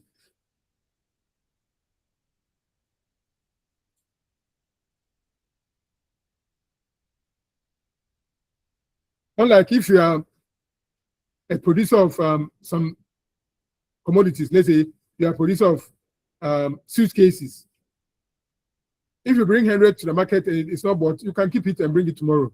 You have not lost it, right? So that's the difference. But in terms of tourism product,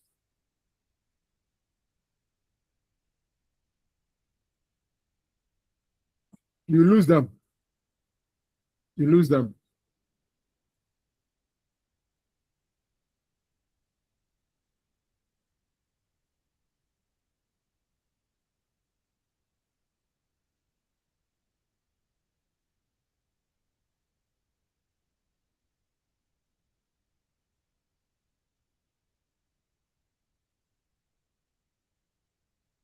So that's the perishability we are talking about.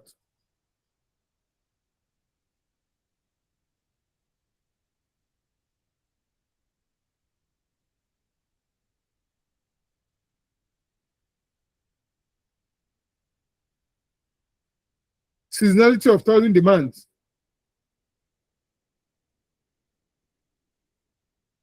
See, the demand for tourism product is characterized by unequal temporal distribution. Unequal temporal distribution. Unequal temporal distribution. That is, in some cases, the demand will be high, in other cases too, very low. So distribution is unequal.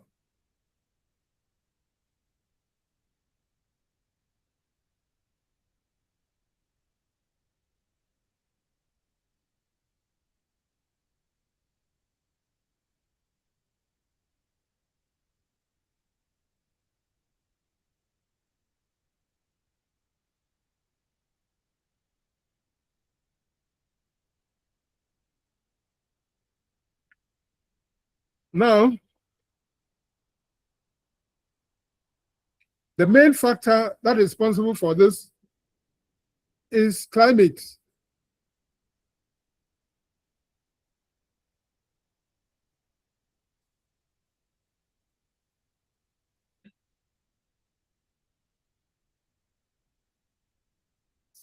Climate.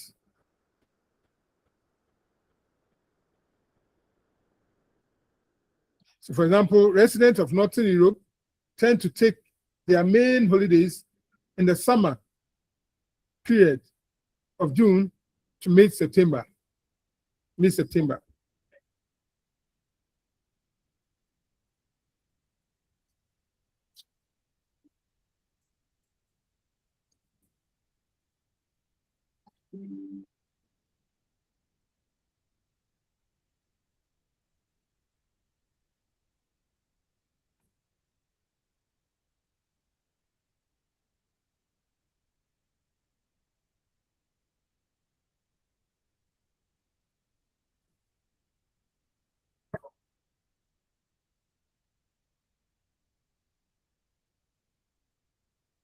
There are a number of unpleasant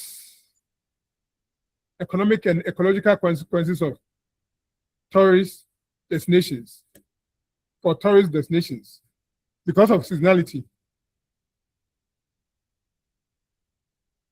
So seasonal pattern of demand will affect occupancy rate of accommodation. Okay. That is, in some periods, the occupancy rate will be very high.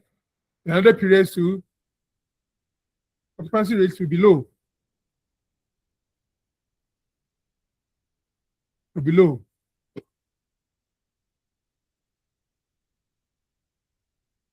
The same way, for tourism, general tourism infrastructure, like the man-made attractions, the beach equipment and parking routes, etc. In some cases, they are underoccupied at certain times.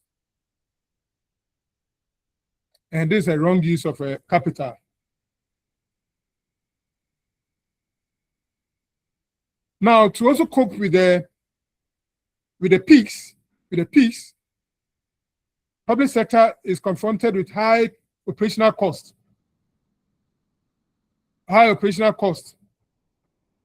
You see that in terms of festivals, there's always the need to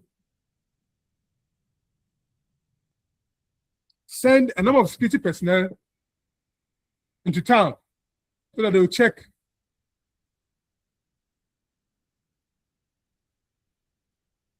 to ensure that there's security, people are secured as they go about doing their celebrations.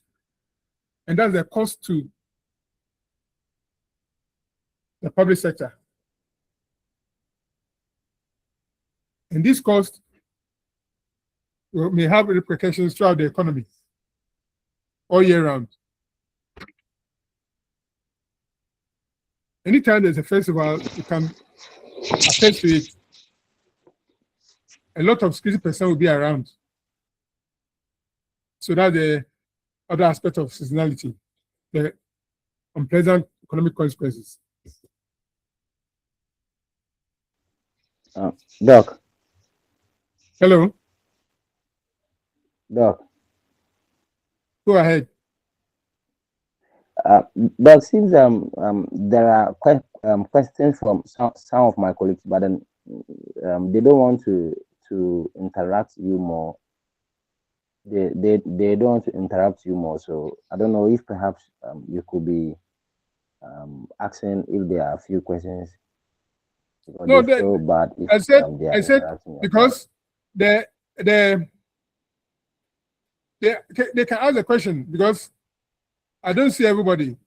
I'm looking at the slides, so I don't see everybody. And unless I minimize it, but I don't see it. So if you have any question, you can interrupt me and ask. Feel free to ask your questions. Hello, Doc. Hello, go ahead. Please, when we were looking at one of the subtopics, if I can remember, characteristics of tourists or visitors. So one of them has to do with climate. So you said visitors or tourists are not disadvantaged by climate, which means they would appreciate tourism products. But in this case, we are also looking at the features of characteristics of tourism, and we made mention of seasonality of tourism demand, of which the main factor responsible is climate. So I want you to clarify that for us. Yeah. Earlier we were talking about the characteristics of business tourism. You see that? Business tourism. Okay, sir. So you are saying that as a business tourist, they are not affected by climate or climate changes or changes in climate. Because their main thing is to do business. So they are not so much influenced by the climate. But here, we are talking about seasonality in the tourism demand. Seasonality in the tourism demand. That when we have a peak season, there are times we may have a peak season and we may have a low season. And here we are talking about maybe climate. And here we cited an example of some European countries where the holidays are different from the other. So the holidays are different from the other. So the two are not the same. We are looking at different aspects. In one case, we are saying that for a business tourist, climate is not a bother to him or her, because the main aim is to travel and do business. And as a businessman, your major motive is what? To make profit. So you are not deterred by the climate or what have you. So that's the point you're making. But here you are looking at the fact that you have seasonality in tourism demand. And this seasonality, we are talking about unequal distribution in the season, unequal distribution as a result of maybe climate. So you see that when we have a winter period, people may travel to other areas in order to avoid the winter.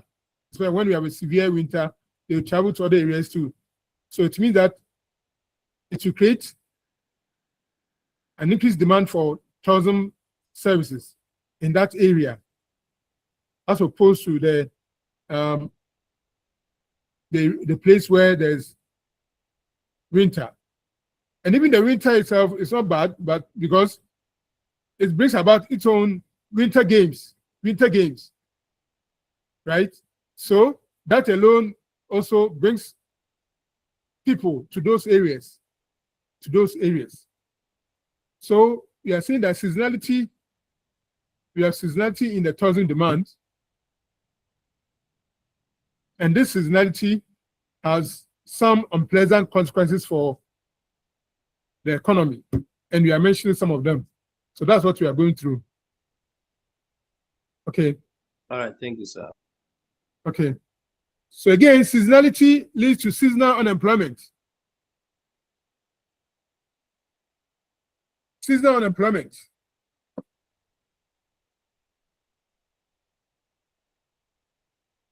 That is where, when you are in season, your job is protected. But when you are out of season, you lose your job. Those of us in Ghana, we don't feel it very much because we are paid monthly and the rest. But elsewhere, where they are paid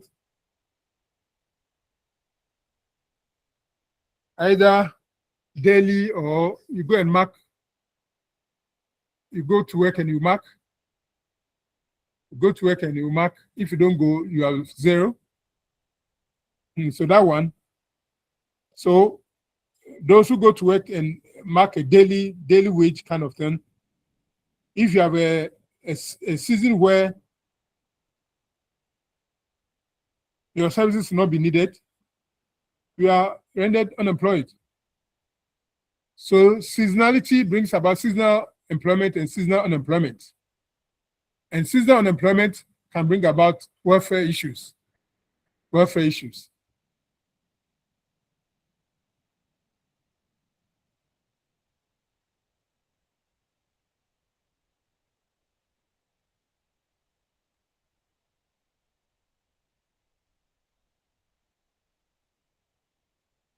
So tourists as a consumer is confronted with high prices.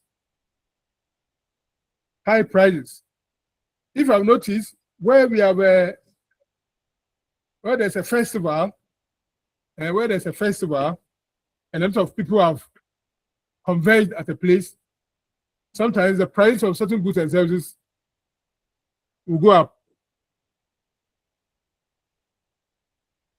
So here we can also have over-concentration, traffic congestion, and very often low service performance during the high season. See, low service performance during the high season. And this can create dissatisfaction for tourists.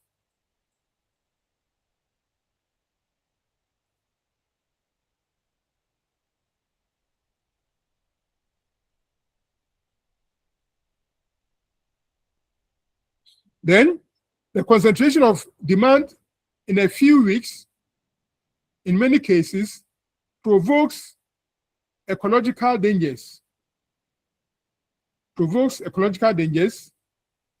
Or leads to exceeding the carrying capacity of natural or cultural attractions.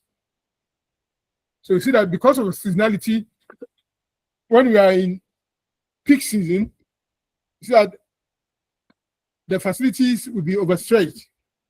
And it will have effect on the facility.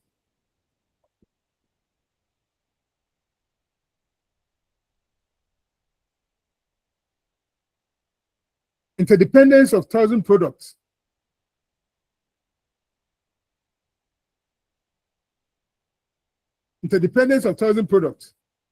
We have already mentioned that tourism product is an amalgam.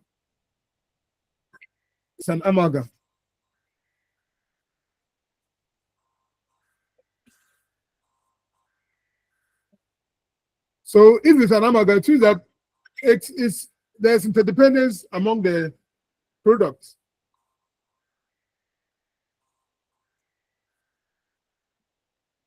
An individual tourist buys a whole set of products supplied by different firms.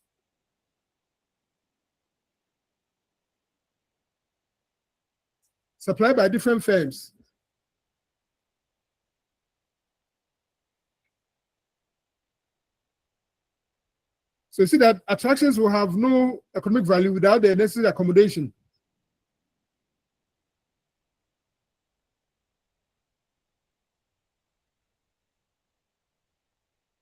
And accommodation cannot function properly without the supporting factors and resources, infrastructure, accessibility, facilitating resources, and hospitality. So all the services are interrelated.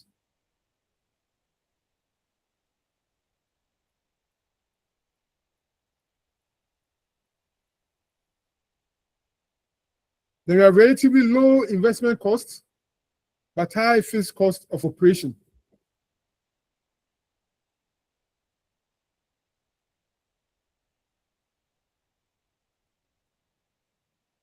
Now here, you need to compare so that you'll be able to appreciate it. You can only appreciate this point when you compare it with other sectors.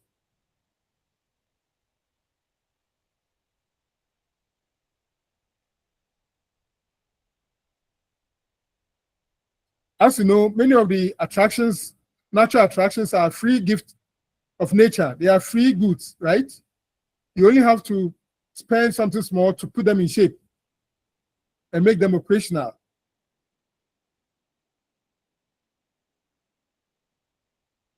And most cultural attractions, such as churches, castles, abbeys, and museums, were built for non-tourism purposes, and only later became tourist attraction too. If you want to make your beach attractive, let's say Ghanaian beaches attractive, you only have to employ some people to keep cleaning up the place and then guard the place so that people do not come and dump all manner of things there.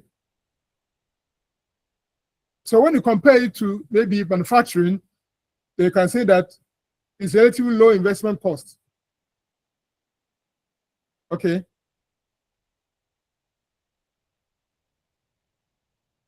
But some of them also require high fixed costs.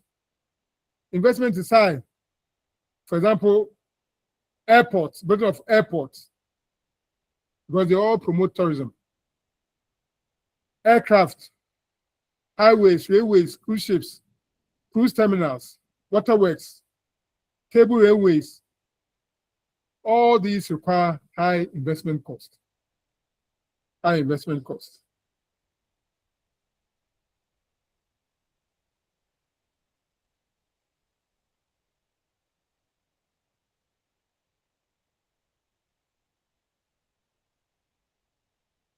So the cost for a firm can be divided into fixed costs and variable costs, right? Fixed costs are costs that are independent of the number of customers and must be paid anyhow.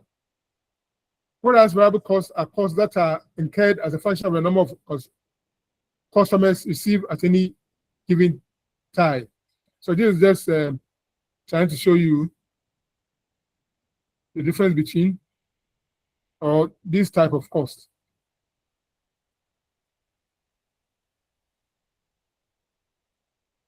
Tourism is a growth sector. It's a growth sector. And tourism is one of the most important and rapidly growing sectors in the whole world. It's one of the most important and rapidly growing sectors in the whole world. In the whole world. In the whole world.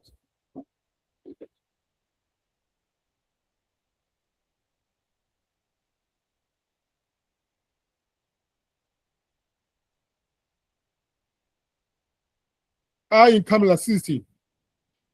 High income elasticity. It tells us that when incomes are rising, then there's likelihood that demand for tourism will rise. See? So demand for tourism highly dependent on the income, on incomes of people. So it is income elastic. So tourism demand is income elastic. It's income elastic.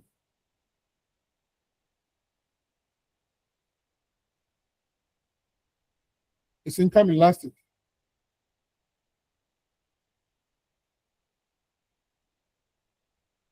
And this is the formula for calculating elasticity,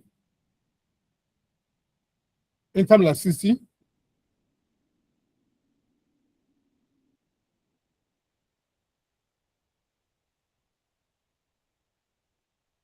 So income elasticity, that is EY is equal to delta D over delta Y over Y, delta D over D, delta Y over Y, where EY is the coefficient of income elasticity, delta D is the change in tourism demand, and D is the change in the tourism demand.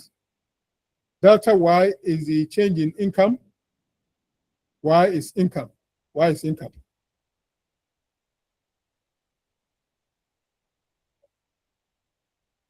So demand for tourism is considered to be income elastic. That is the coefficient to be greater than 1.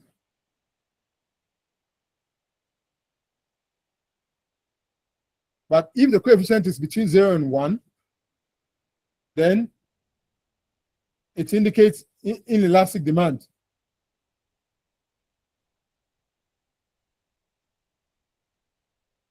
Tourism income, elasticity, they vary from one country to the other, and also from one period to another. See, so the income elasticity changes from one country to the other, or is different from one country to the other, and from one period to another.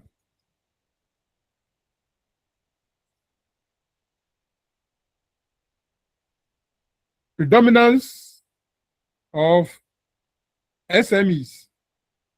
See, predominance of SMEs. So if you look at this sector, it is dominated by small and medium scale enterprises. Small and medium scale enterprises. Okay.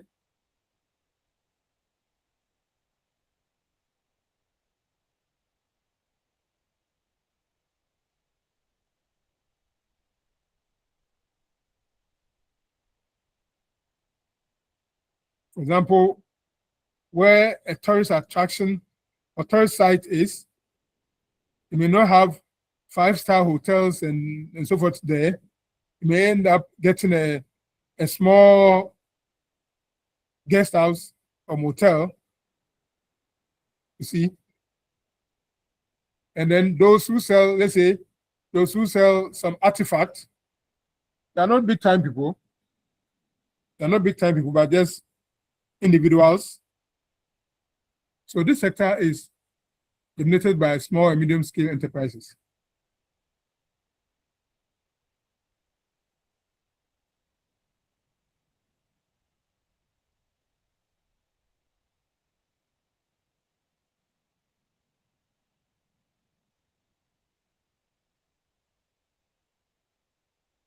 So we'll delve more into the tourism product.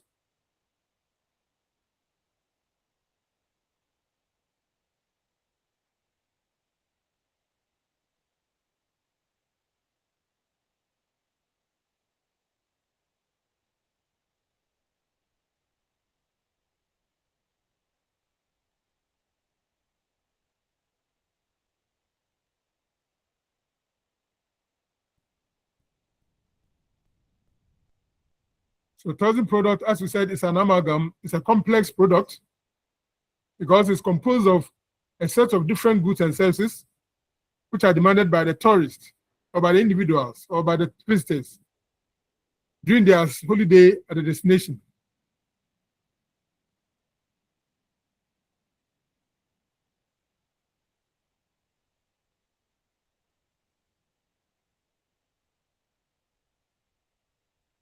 We have talked at length about the fact that tourism product is an amalgam made up of all kinds of products. So the characteristics of tourism products, we have mentioned some of them: intangible nature. Intangible nature. They are intangible, we have talked about. You cannot see tourism products or taste it or touch it before you can buy. Okay. You only buy and then experience it. And you only retain the experiences in your memory. And you don't acquire physical ownership. You don't acquire physical ownership. Okay.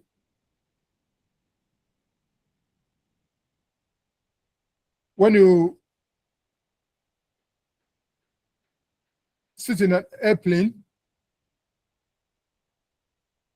you cannot own it.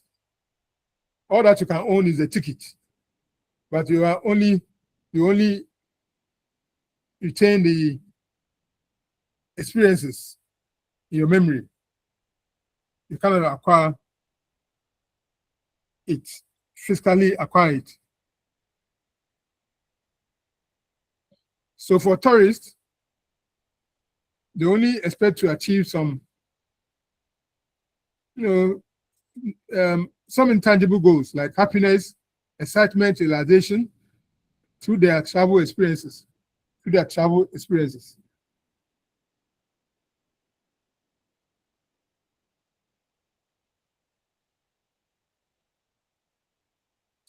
Inseparability of production and consumption, we have explained it already. So this is just to throw more light on this. Production and consumption take place at the same time. Okay. When you board an aircraft, we are consuming it, production is being extended to you, that we are being supplied, and you are demanding at the same time. So production and consumption take place at the same time.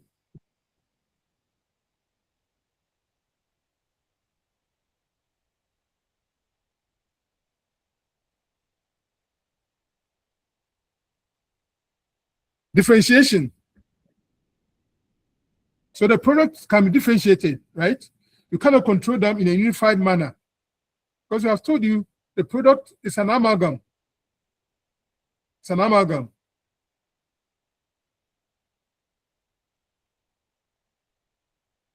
So because the product is an amalgam, it has different workers with different characters or different characteristics and different attitude. They are not the same. You cannot control in a unified manner.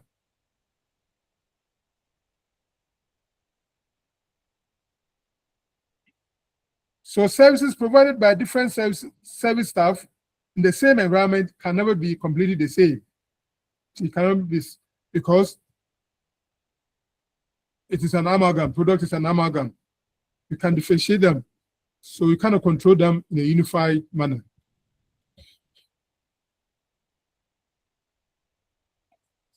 Perishability. We have also dealt with it. Perishability.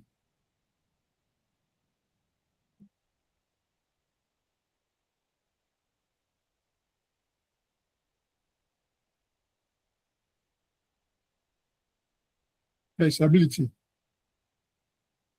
You cannot store the product for tomorrow, for future. If you miss it today, you have missed forever. If you're not able to sell your hotel rooms today, you have lost it. You cannot send it to tomorrow and say that I will make an amends tomorrow. You have lost it.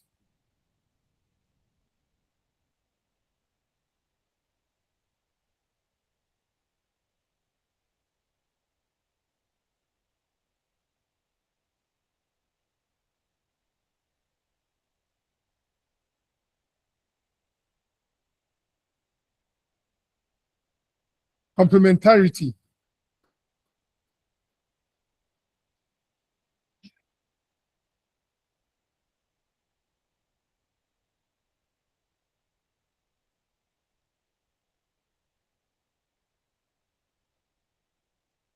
So we have made the point that the product is an amalgam, different kinds put together.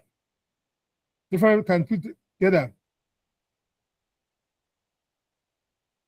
But they are closely linked with each other. See, they are closely linked with each other.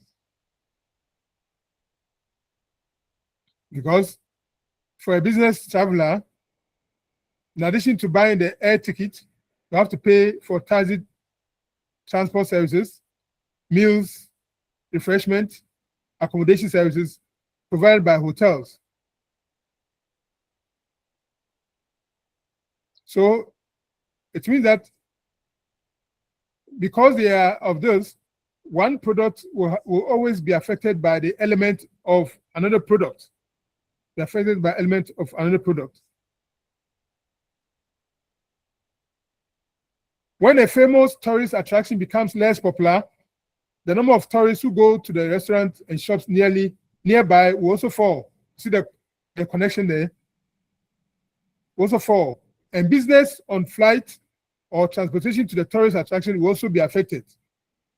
So even though the product is an amalgam, made up of differentiated goods and services, you see that they are related somehow. Because once the attraction is no more, and because of that, people don't patronize it, it will affect hotels, it will affect restaurants, it will affect transportation services to that attraction site, and so forth and so on. So that's what we call complementarity. Complementarity, because they are linked to each other. They are linked to each other.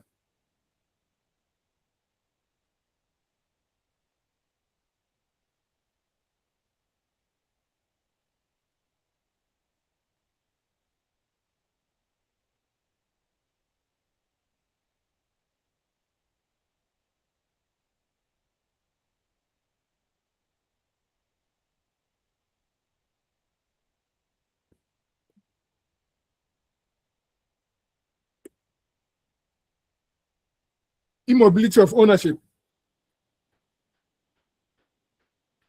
Immobility of ownership.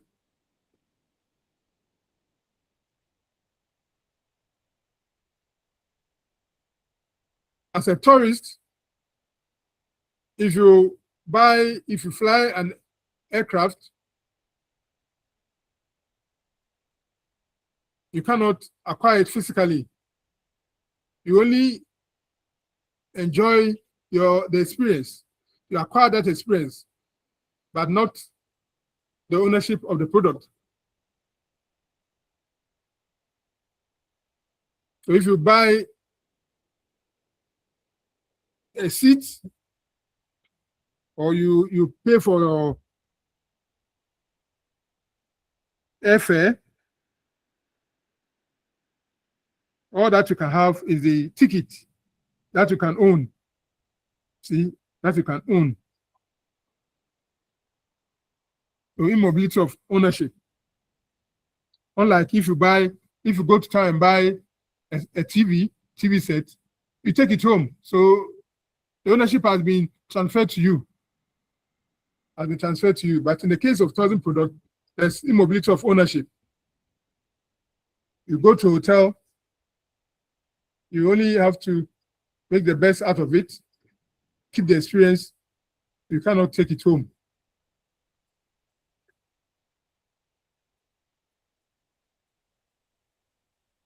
So let's look at some of the careers in tourism sector. There are plenty in there.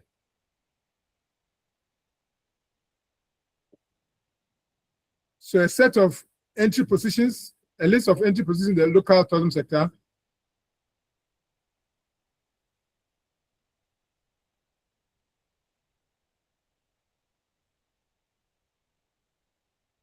You have tour and travel services. So here we talk about tour guides.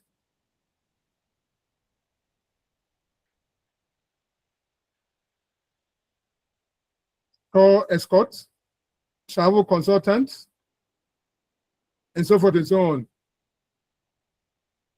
In the travel and transportation, airline pilots, flight attendants, ground service staff, lodging, a lot of opportunities there.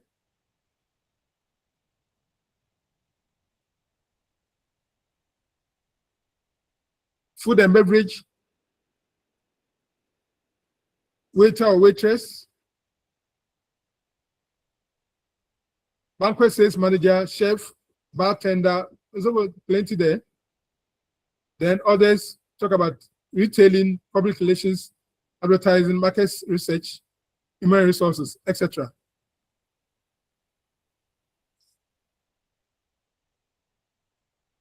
So that is it.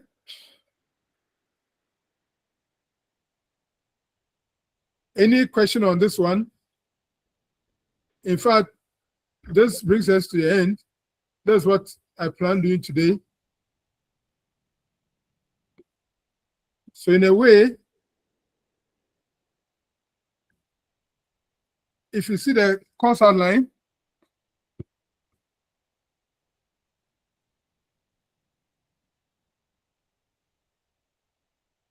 we have done more than 60% of the unit 1, it's left with about 40 or so percent that will add. That's the measurement of tourism. Measurement of tourism. So look at various ways of measuring tourism. Various ways of measuring tourism.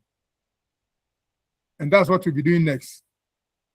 So course rep, let me have send me your email so that I will send you all the materials on the first unit.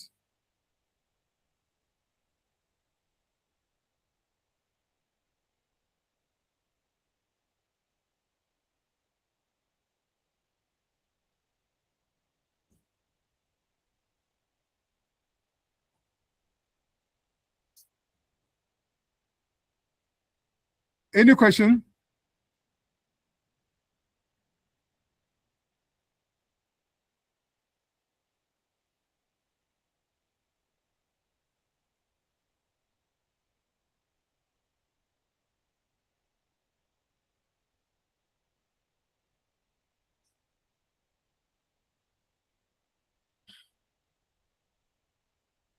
So on this note, I wish you well. Enjoy the rest of the weekend. See you next week. But I'll talk to Mr. Imba. So if possible, we'll have it on Saturdays. Okay. Lord Kumavo, if you have anything for us. Your hand is up, Lord.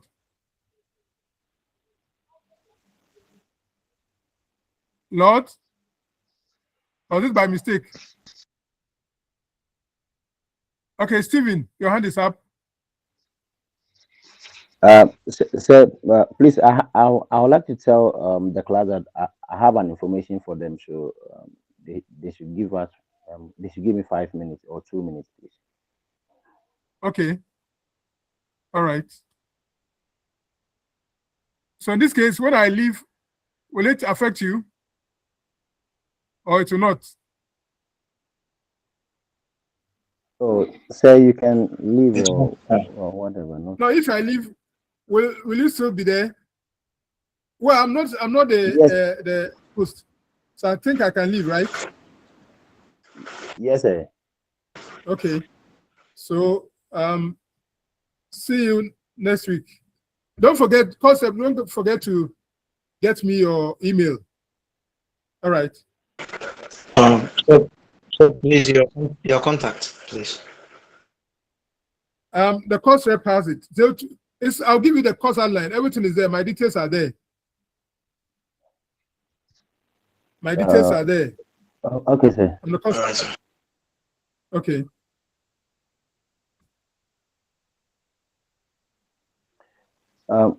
Please, good morning.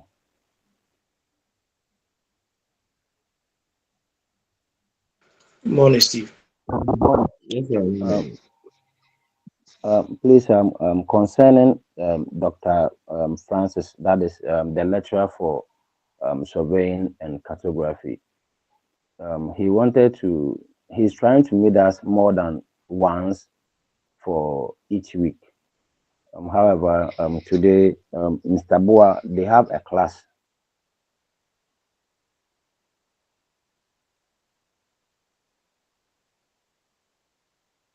We initially one class, and there's a class for to meet him on Tuesday, the normal time. But then, please, I don't know if perhaps Saturday 6 p.m. will be okay, because he wants to meet us twice in a week or more than that.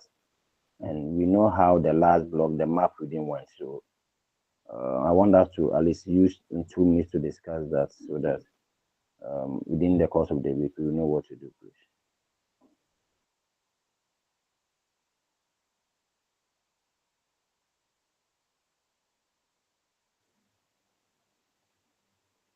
Yeah, so please, I wanted to know if perhaps we can meet.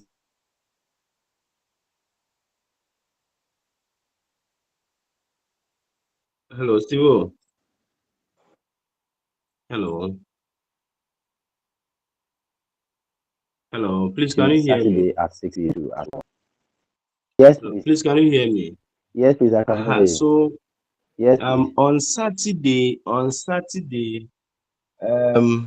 some of us will be exhausted. I don't know. For those doing economics major, I think they have on the timetable they have 2 sessions. That is, they have 2 lectures on Saturday. So I don't know if they will not be exhausted when we add parts of the introduction to cartography and surveying session to that of their periods. I don't know if they will be okay with that, because I personally I wouldn't have problem, but I don't know of them because since they are having 2 sessions, Ekuma 2 and then elements of microeconomics on Saturday. So I don't know if they will be okay with that. So we have to find out from them before.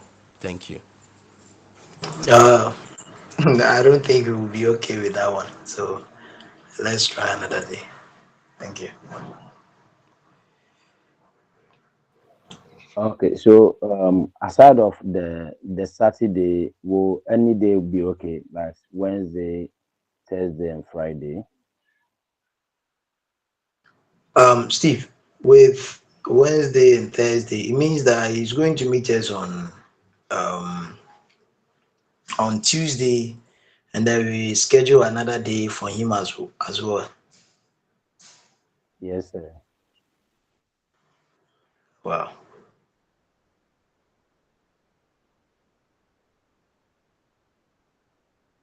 Or should we maintain once a week? I think see we are 25 here, and then our number is more than 25. So let's have a thorough discussion our various groups, and then we conclude on something. Okay, no problem. Then please, I'm pleading by the close of tomorrow.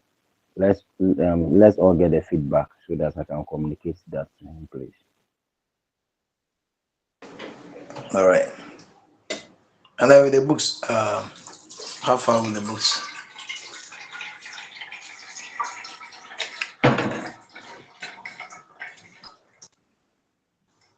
Is that? Right.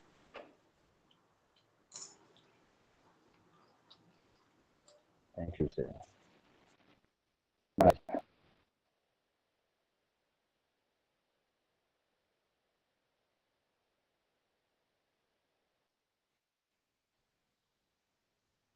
Yeah, so they said you're getting slides from him this time around. It isn't Dr. Say, but then Dr. Say is the course coordinator, so the one teaching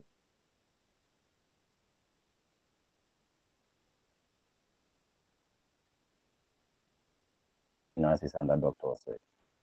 So I'm not sure you're getting slides. So I'll leave you books early. So let's all try and pay for the books early, please.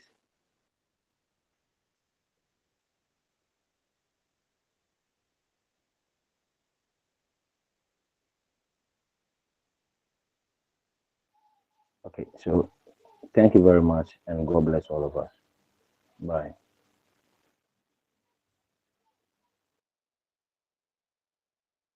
Okay. Bye.